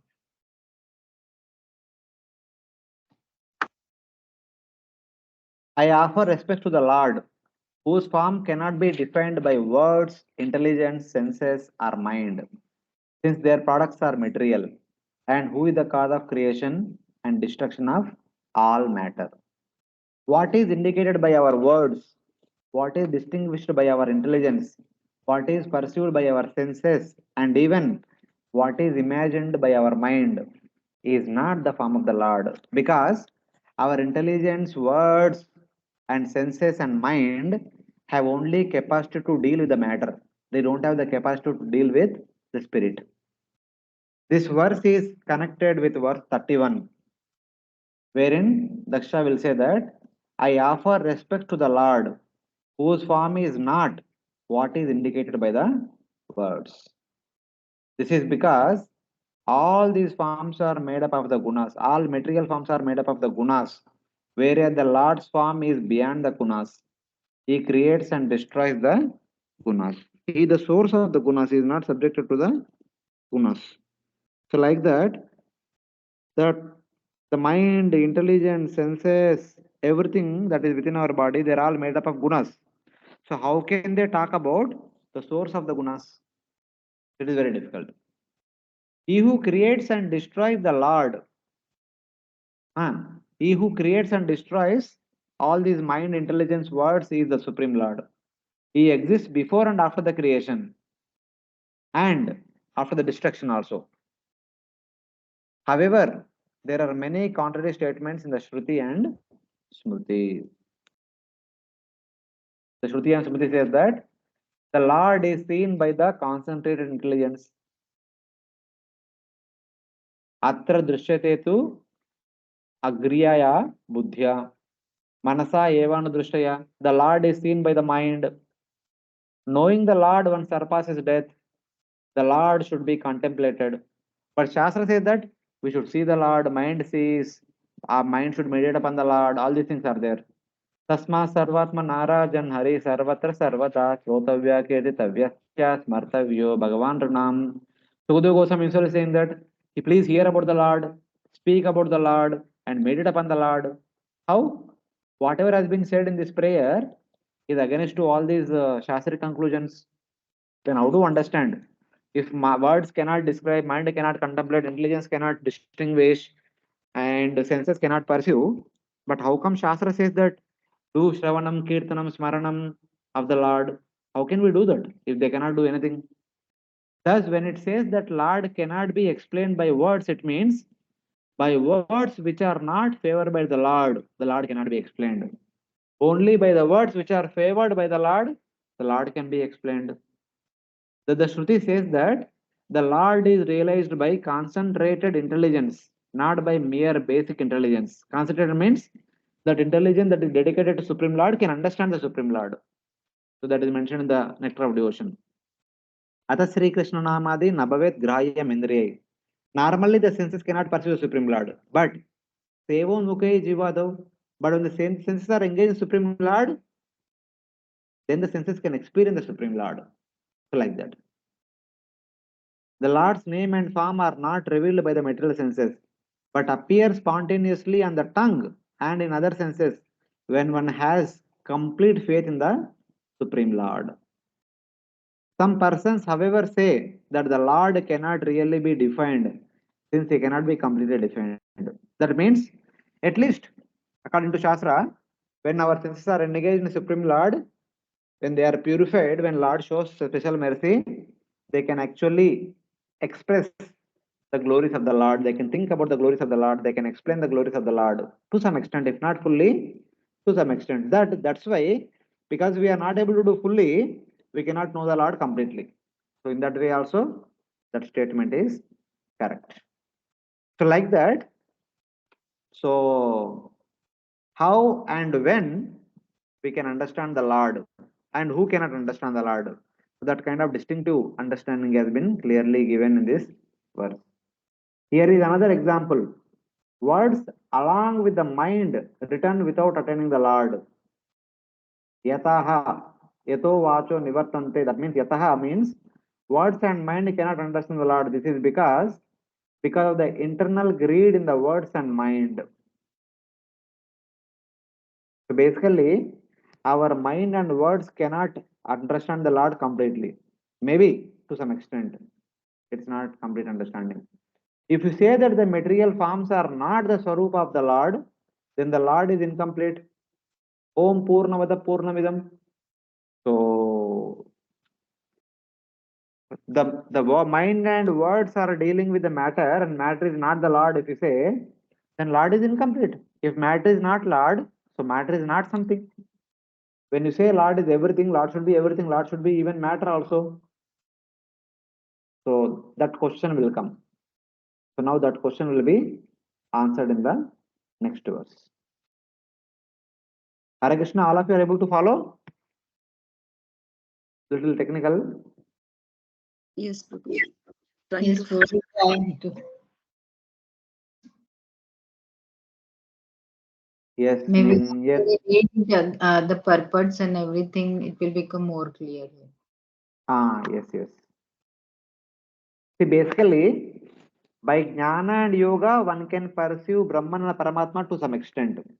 It is only by bhakti, even though senses on their own have no capacity to understand the Lord, but when they are engaged in bhakti, to some extent, they may understand the Supreme Lord. So indirectly, Daksha is telling that just like that, we cannot understand the Lord. But when we practice a sadhana, according to sadhana, that feature of the Lord will be understood by us. By jnana, we can understand Brahman. By yoga, when we can understand Paramatma. By bhakti, we can understand Bhagavan. Something like that. Yasmin yato ye na cha yaste yasmai. yasmin yato ye na cha yasya yasmai Yadyo yata kurute karyate cha.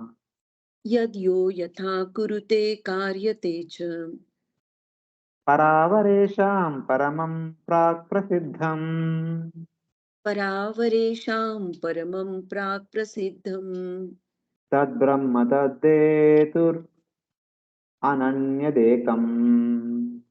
tad brahma tadhetur ananyadekam. The Supreme Brahman, Krishna, is the ultimate resting place and source of everything. Everything is done by Him, everything belongs to Him, and everything is offered to Him. He is the ultimate objective, and whether acting or causing others to act, He is the ultimate doer. There are many causes, high and low, but since He is the cause of all causes, He is well known as the Supreme Brahman who existed before all activities. He is one without a second and has no other cause. I therefore offer my respects unto Him. Brahman is the supreme cause, ever existing, of all lower and higher causes, in which, from which, by which, of which, unto which everything occurs. Who does everything and who is the desired object of all action? Brahman alone and nothing else exists in reality.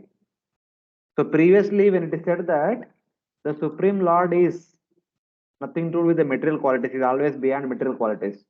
So you mean to say anything material qualities is not the Lord? Then Lord is not complete. Now it is said that no, not like that. Everything is also Lord, but something is Lord's manifestation, something in the manifestation of Lord's Mahamaya, something in the manifestation of Lord's Yogamaya. But everything is Lord because both Mahamaya and Yogamaya are his Shaktis. Like that it will be indicated. So this is one of the technical verse. All grammar is there in this. Yasmin means locative case. Yasmin, it talks about the location where it is, in which. Yata means ablative case. from which. Ena means instrumental case. Of by which. So instrumental means senses with which we perform activities, by which. And yasya means possessive case, of which, belongs to whom, something like that.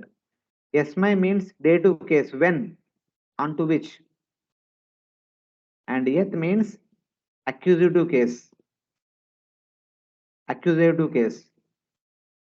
So it is also something like that. And yaha means nominative case, whose, kisko, kiska, like that, are all used to express everything in relation to Supreme Lord. It is Brahman who does everything, and in whom, from whom, by whom, of whom, unto whom everything is done. It is Brahman who does everything. How he does everything? In him only everything is done. From him only everything is done. By him only everything is done. Of him only everything is done. Unto him only everything is done. So like that. All these different attributes and different angles of connection is being indicated. By 7 words, 7 grammatical cases are related to the Lord are expressed in this verse. Yata indicates indeclinable used to express relationship with the Supreme Lord with the verb doer. So yata indicates that everything that is done, it is related to Supreme Lord only. Kurute and karite indicate actions for the self and for others. Kurute means doing something for oneself. Karite means doing something for the benefit of others. All this is Brahman. Why? He is the cause of all of them. Sarvam kalau idam Brahma. How? Brahman has always existed. Brahman is everywhere and is always there. Brahman and other things are said to be causes. Our inferior things are also seen as causes. Brahman is the supreme cause of all causes, higher and lower. Brahman is the cause of even inferior things also. Though Brahman is the final cause, does Brahman has some assistance? No. Brahman is alone, not dependent on anything else. He is Ekam. How can Brahman be called the only one, the only cause? Since 1 years of time, Maya, Jiva, and Karma being the causes of the universe. In Bhagavad Gita, we see about 5 causes. So there is time is also cause, Maya is the cause, Jiva is the cause, Karma is the cause. How can you say that Brahman is the only cause? How can Brahma be called the only cause since 1 years of time, Maya, Jiva, and Karma being the causes of the universe, and 1 years of the eternal existence of 9 spiritual energies and the 3 spiritual energies and their actions, the associates of the Lord and his expansions like Vasudeva and Sankarsana. We have so many things. How can you say Brahman is the only cause? Nothing else exists except the Lord. They are all the Lord because the energies arise from his Swarupa. His expansions like Vasudeva are his Amshas. And the expansions like time, Jiva, and Maya are his Shaktis. Kala is Kala Shakti, Jiva is Jiva Shakti, Maya is Maya Shakti. There are Lord's energies. And Vasudeva, Sankarshana, Pradyumna, Vaikuntha Vasi, they are all Lord Swarupa.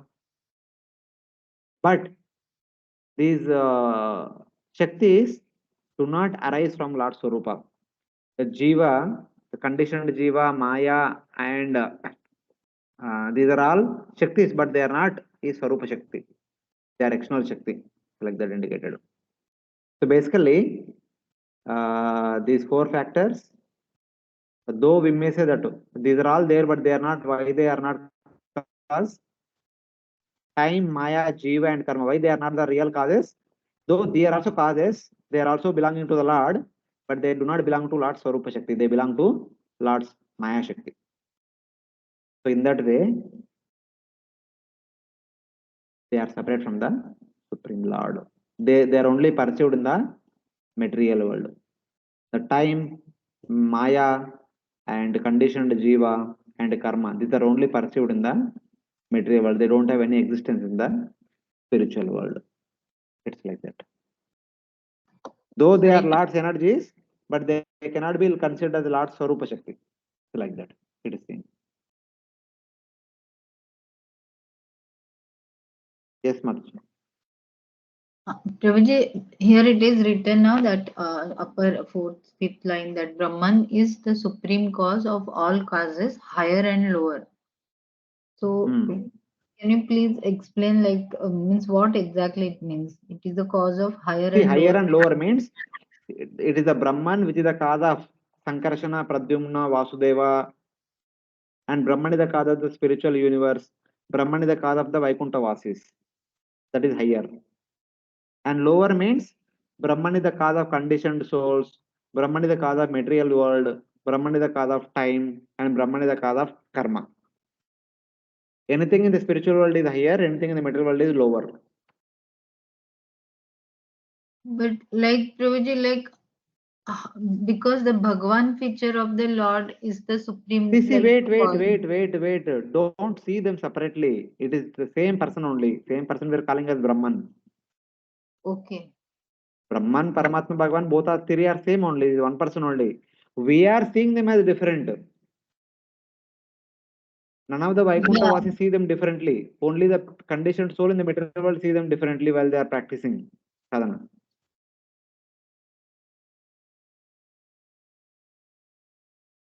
Okay. Because generally we say that Brahman is the effulgence of the Lord, no? So that is why Ah, that is we say like that. But none of the Vaikuntha Vasis say like that. okay. They consider Lord with his effulgence as a one thing itself, like that. Yes, yes. Okay. So thank you. यशक्तयो वदतां वादिनां वै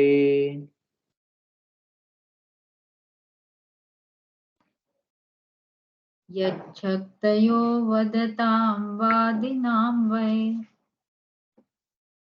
विवादसंवादभुवो भवन्ति विवादसंवादभुवो भवन्ति कुर्वन्ति चैषां मुहुरात्ममोहम् कुर्वन्ति चैषां मुहुरात्ममोहम् तस्मै नमोऽनन्तगुणाय भूम्ने तस्मै नमोऽनन्तगुणाय Let me offer my respectful obeisances unto the all-pervading Supreme Personality of Godhead, who possesses unlimited transcendental qualities. Acting from within the cores of the heart of all philosophers who propagate various views, he causes them to forget their own souls while sometimes agreeing and sometimes disagreeing among themselves. Thus, he creates within this material world a situation in which they are unable to come to a conclusion. I offer my obeisances unto him. I offer respects to the great Lord of eternal qualities, whose material energy is the cause of agreement and disagreement among those who make philosophies and then argue with others, and whose Maya continually bewilders them as to the real nature of Atma. Same question which you asked sometime just now. We say that this is Brahman, this is Paramatma, this is Bhagavan. We don't end there. We have so many other philosophies, so many arguments. These are all happening in the material world only. That is what is indicated here. So many philosophies will come in this material world. Some of the important philosophies are others will contest this. There are Advaitavadis who cannot tolerate any type of difference. Advaitavadis say that everything is one. Sarvam Kalavidam Brahma. There is no distinction. Everything is Brahman, Brahman, Brahman, Brahman. But on the other hand, the logicians, the Dvaitavadis, who speak of 16 different substances, argue with them. Dvaitavadi say that what to speak of everything is one. There are so many divisions. At least there are 16 different divisions. Matlab all the different elements in that way. And then the Vaisheshikas argue with the logicians, saying that everything is made up of Paramanu. And then the Mimamsakas, who proclaim that this world is not dissimilar to what others say. still argue with all of them. The Mimamsaka say something else. They say that karma, it is because of karma everything is happening. The Swabhavavadis argue with them. They say that it is because of Swabhava everything is happening. It is because of the desire of the Jiva everything is happening. Why all these persons bewildered? Even though taking knowledge from one learned person, for learned persons, even though they are learning from the great knowledgeable person, why they are coming with different philosophies and they are arguing among themselves? Like that, a question might come. The actions of Maya are the cause of disagreement and sometimes agreement among those who make philosophies and criticize others. The purpose is explained. They are forever bewildered about Atma, even though they desire to know. They are forever bewildered about Atma means about Paramatma, even though they desire to know, because I offer respect to the Lord who has unlimited qualities or indestructible qualities. Because the Lord has unlimited qualities, different people focus on different qualities. And they say, this is the Lord. Only this is the Lord, this is the Lord. But Lord is everything. But we have only understood something and we say this is everything. That's why there is agreement, disagreement, and differences and variegatedness. All these things are happening in this material world. It is like that. Everyone says this is that's all, but he is not right. He is not wrong. At the same time, he is also not right because he has only understood one quality of the Lord, but there are innumerable qualities of the Lord. And saying that this is the only quality of the Lord, this one quality only defines the Lord, that is wrong. So it is like that. The earth, Mother Earth speaks of the Lord's eternal qualities. This is first canto, 16th chapter, that cow and bull samvada. Mother Earth says that, oh my dear Lord, in you reside the following eternal great qualities, which do not disappear at any time. Mother Earth indicates 40 qualities of the Lord. Then she says that these qualities always exist in you. They never disappear from your personality. That is another nature of the Lord. The qualities not only exist in the Lord, but they exist always in the Lord. It is not that only today Lord displays one quality and tomorrow second quality, then day after tomorrow third quality. Not like that. All qualities exist always in the Lord. That is the greatness of the Supreme Lord. And Sutta Goswami also talks about some of the non-material qualities of the Supreme Lord in the same first canto. Kona matrupe drasavit kasayam mahattamaikantatruparāyanasya nantam gunana magunasya jagmur yogeshwaraye bhavapadma mukya na antam gunanam. Lots of gunas, there is no end to it. And what kind of gunas? Agunas is not material qualities but spiritual qualities. What knower of rasa could be satisfied with the topics of the Lord without material? Huh? Who is the sole supreme shelter of the greatest devotees? Even those who are masters of yoga, the devatas headed by Brahma and Shiva, cannot find an end to the spiritual qualities of the Lord, who is without any material qualities. Even Lord Brahma, Lord Shiva cannot understand Lord's spiritual quality, then what to speak of us? Who are we to say that I know everything about the Lord? So that is very difficult.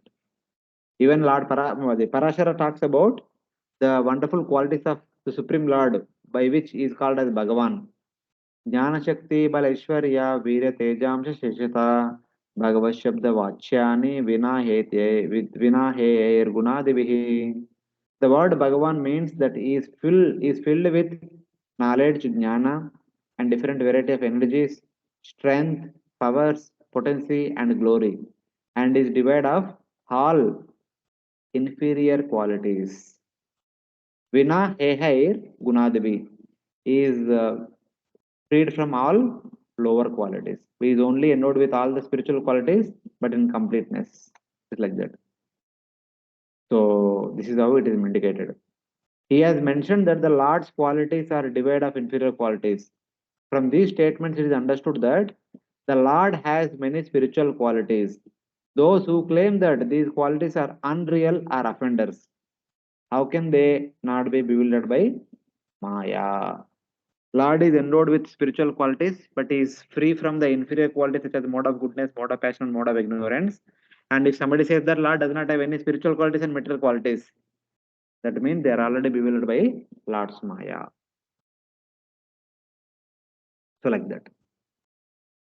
So step by step, the different aspects of the Supreme Lord are being indicated in this set of prayers.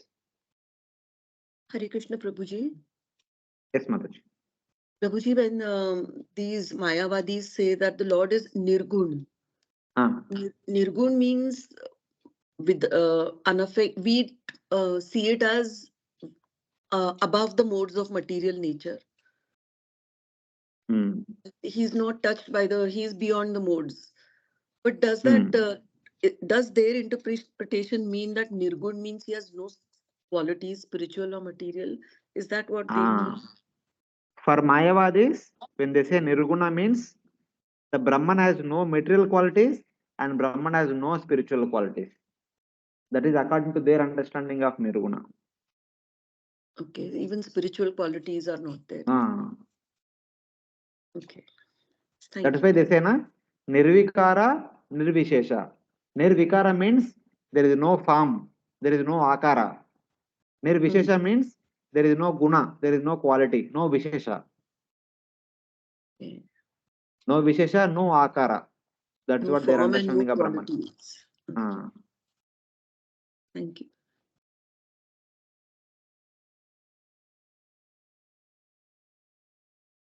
Then further he continues. अस्तीति नास्तीति च वस्तु निष्ठयोर्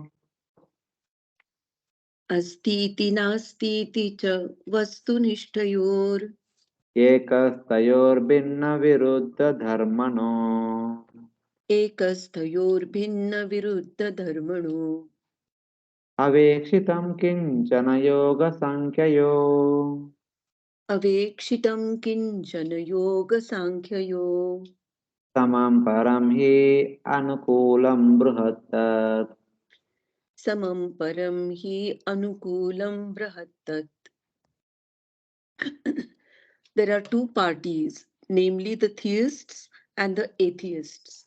The theist, who accepts the super soul, finds the spiritual cause through mystic yoga. The Sankhyaite, however, who merely analyzes the material elements, comes to a conclusion of impersonalism and does not accept a supreme cause, whether Bhagwan, Paramatma, or even Brahman.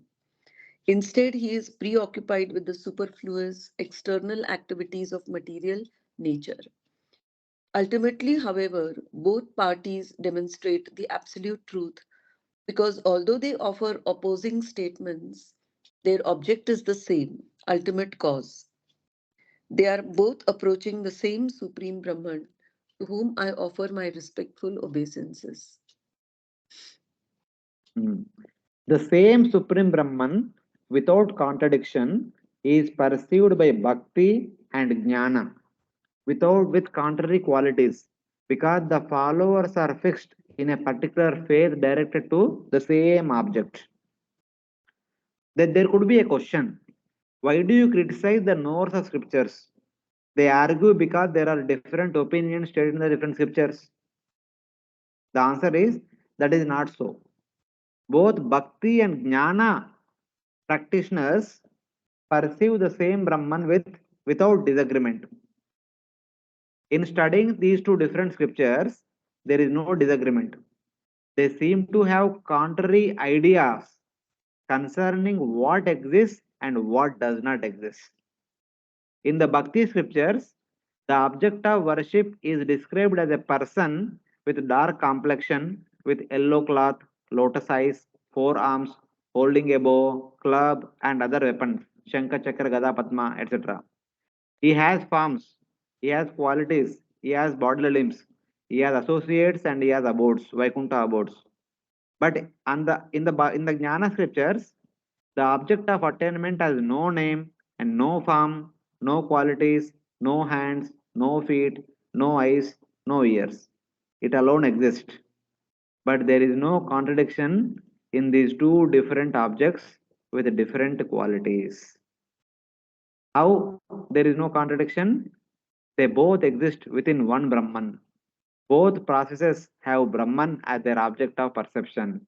But how can there be no contradiction or disagreement? The particular qualities of each realization arise from fixing one's faith in the same real object. The form with qualities promoted in Bhakti scripture is a real form, not a false object.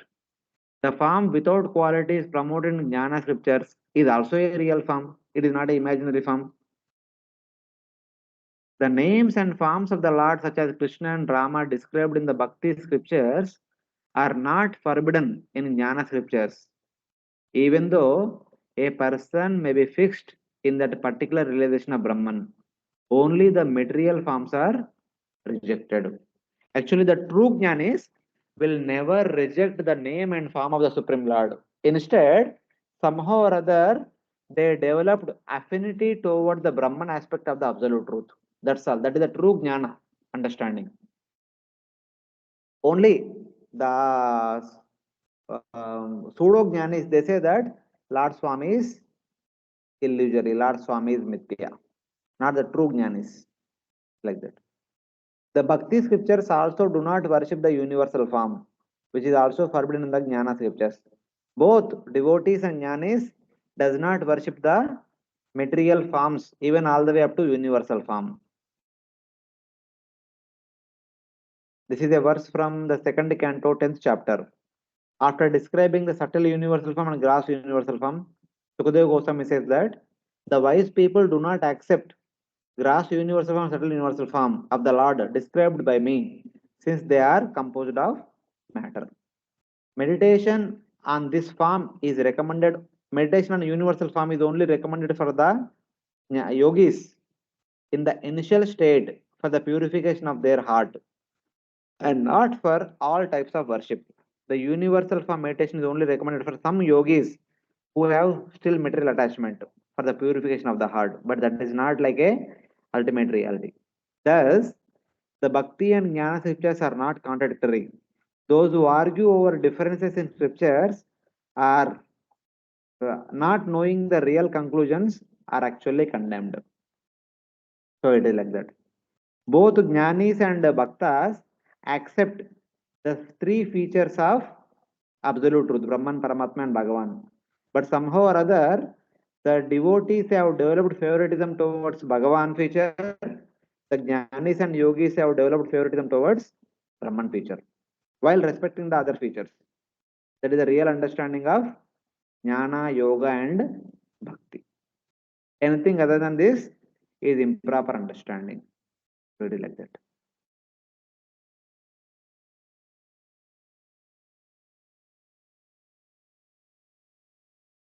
So in that way, in conclusion, Daksha is telling that whether one may be practicing Jnana Yoga, Ashtanga Yoga, or Bhakti Yoga, whether one may be focusing on Brahman aspect, Paramatma aspect, and Bhagavan aspect, but all of them accept all three aspects of the Absolute Truth, but they are surrendering to one of the three aspects of the Absolute Truth.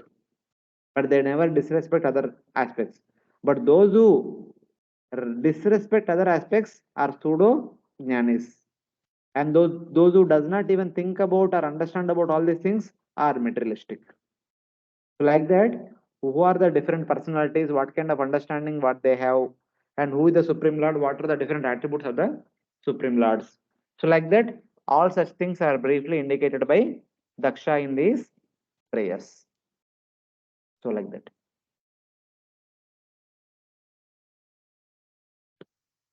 So last two prayers, Daksha is asking for a blessing, asking for Lord's compassion upon him so that he can do the service that has been given to him by Brahma.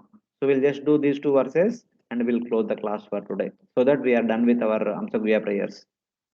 Yo anugrahartam bhajatam padamulam योऽनुग्रहार्थं भजतां पादमूलम् anamarupo bhagavanananta अनामरूपो भगवानन्ता नामानि रूपाणि च जन्म कर्मभिर् नामानि रूपाणि च जन्मकर्मभिः पेजे समय्यं परमा प्रसिद्धौ भेजे समय्यं Siddhatau. परमास प्रसीदतु. The Supreme Personality of Godhead, who is inconceivably opulent, who is devoid of all material names, forms, and pastimes, and who is all pervading, is especially merciful to the devotees who worship his lotus feet. Thus, he exhibits transcendental forms and names with his different pastimes. May that Supreme Personality of Godhead, whose form is eternal and full of knowledge and bliss, be merciful to me. May the unlimited Supreme Lord, who, without material name and form, manifests names and forms by his birth and activities in this world, by appearing various avataras, to show his mercy to those who worship his lotus feet, be pleased with me. May the Supreme Lord, who again and again appears in this world to bless his devotees, may the same Lord currently may appear and bless me, like that Daksha is praying. After showing that the two scriptures which proclaim the Lord with qualities and without qualities are not contrary, Daksha prays for Lord's mercy, since the Lord is affectionate to his devotees. Srila Sri Swami says, the Lord, devoid of material name and form, Anama Rupa, assumes names by his actions and forms of Vishuddha Sattva through various avatars. Though the Lord does not have any name and form, but he accepts names and forms by his various avatars, like that. Peja means he manifests in the material world. Finally, it is understood that there is a great difference between the Lord and the Jiva from these prayers. The Lord has all knowledge and Jiva has little knowledge. This is expressed in text 24 and 25. It is also shown in verses 26 and 27 that the one Lord has a personal and impersonal form which can be realized as such according to one's preference, according to one's desire and one's sadhana, one understands the Lord accordingly. He also has he has also been stated in verses 28 to 30 that though the material forms are also the Lord, they do not arise from Lord's Swarupa Shakti. Instead, they arise from Lord's Maya Shakti. It has been shown in verses 31 and 32 that the statements of Bhakti and Jnana scriptures are not contradictory. Now, finally, Daksha shows that those who claim that the difference between the Jiva and the Lord is illusory and not real are not following the path of real Jnana. Daksha says that those who claim that the difference between the Jiva and the Lord is illusory and not real are not following the path of real Jnana. Those who say that Brahman and Jiva is same, they are not following real Jnana. He then prays for the fulfillment of his desire. So now at the end in last two verses 33-34, Daksha is praying for the fulfillment of his desires. So let's continue. या प्राकृतैर्ज्ञानपतैर्जनानाम् या प्राकृतैर्ज्ञानपथैर्जनानां यताशयं देहगतो विभाति यथाशयं देहगतो विभाति यतानिला पार्थिवमाश्रितो गुणम् यथा निलः पार्थिवम् आश्रितो गुणम् स ईश्वरो मे कुरुतां मनोरथम् स ईश्वरो मे कुरुतां मनोरथम्. As the air carries various characteristics of the physical elements, like the aroma of a flower or colors resulting from a mixture of dust in the air, the Lord appears through lower systems of worship according to one's desires, although he appears as the demigods and not in his original form. What is the use of these other forms?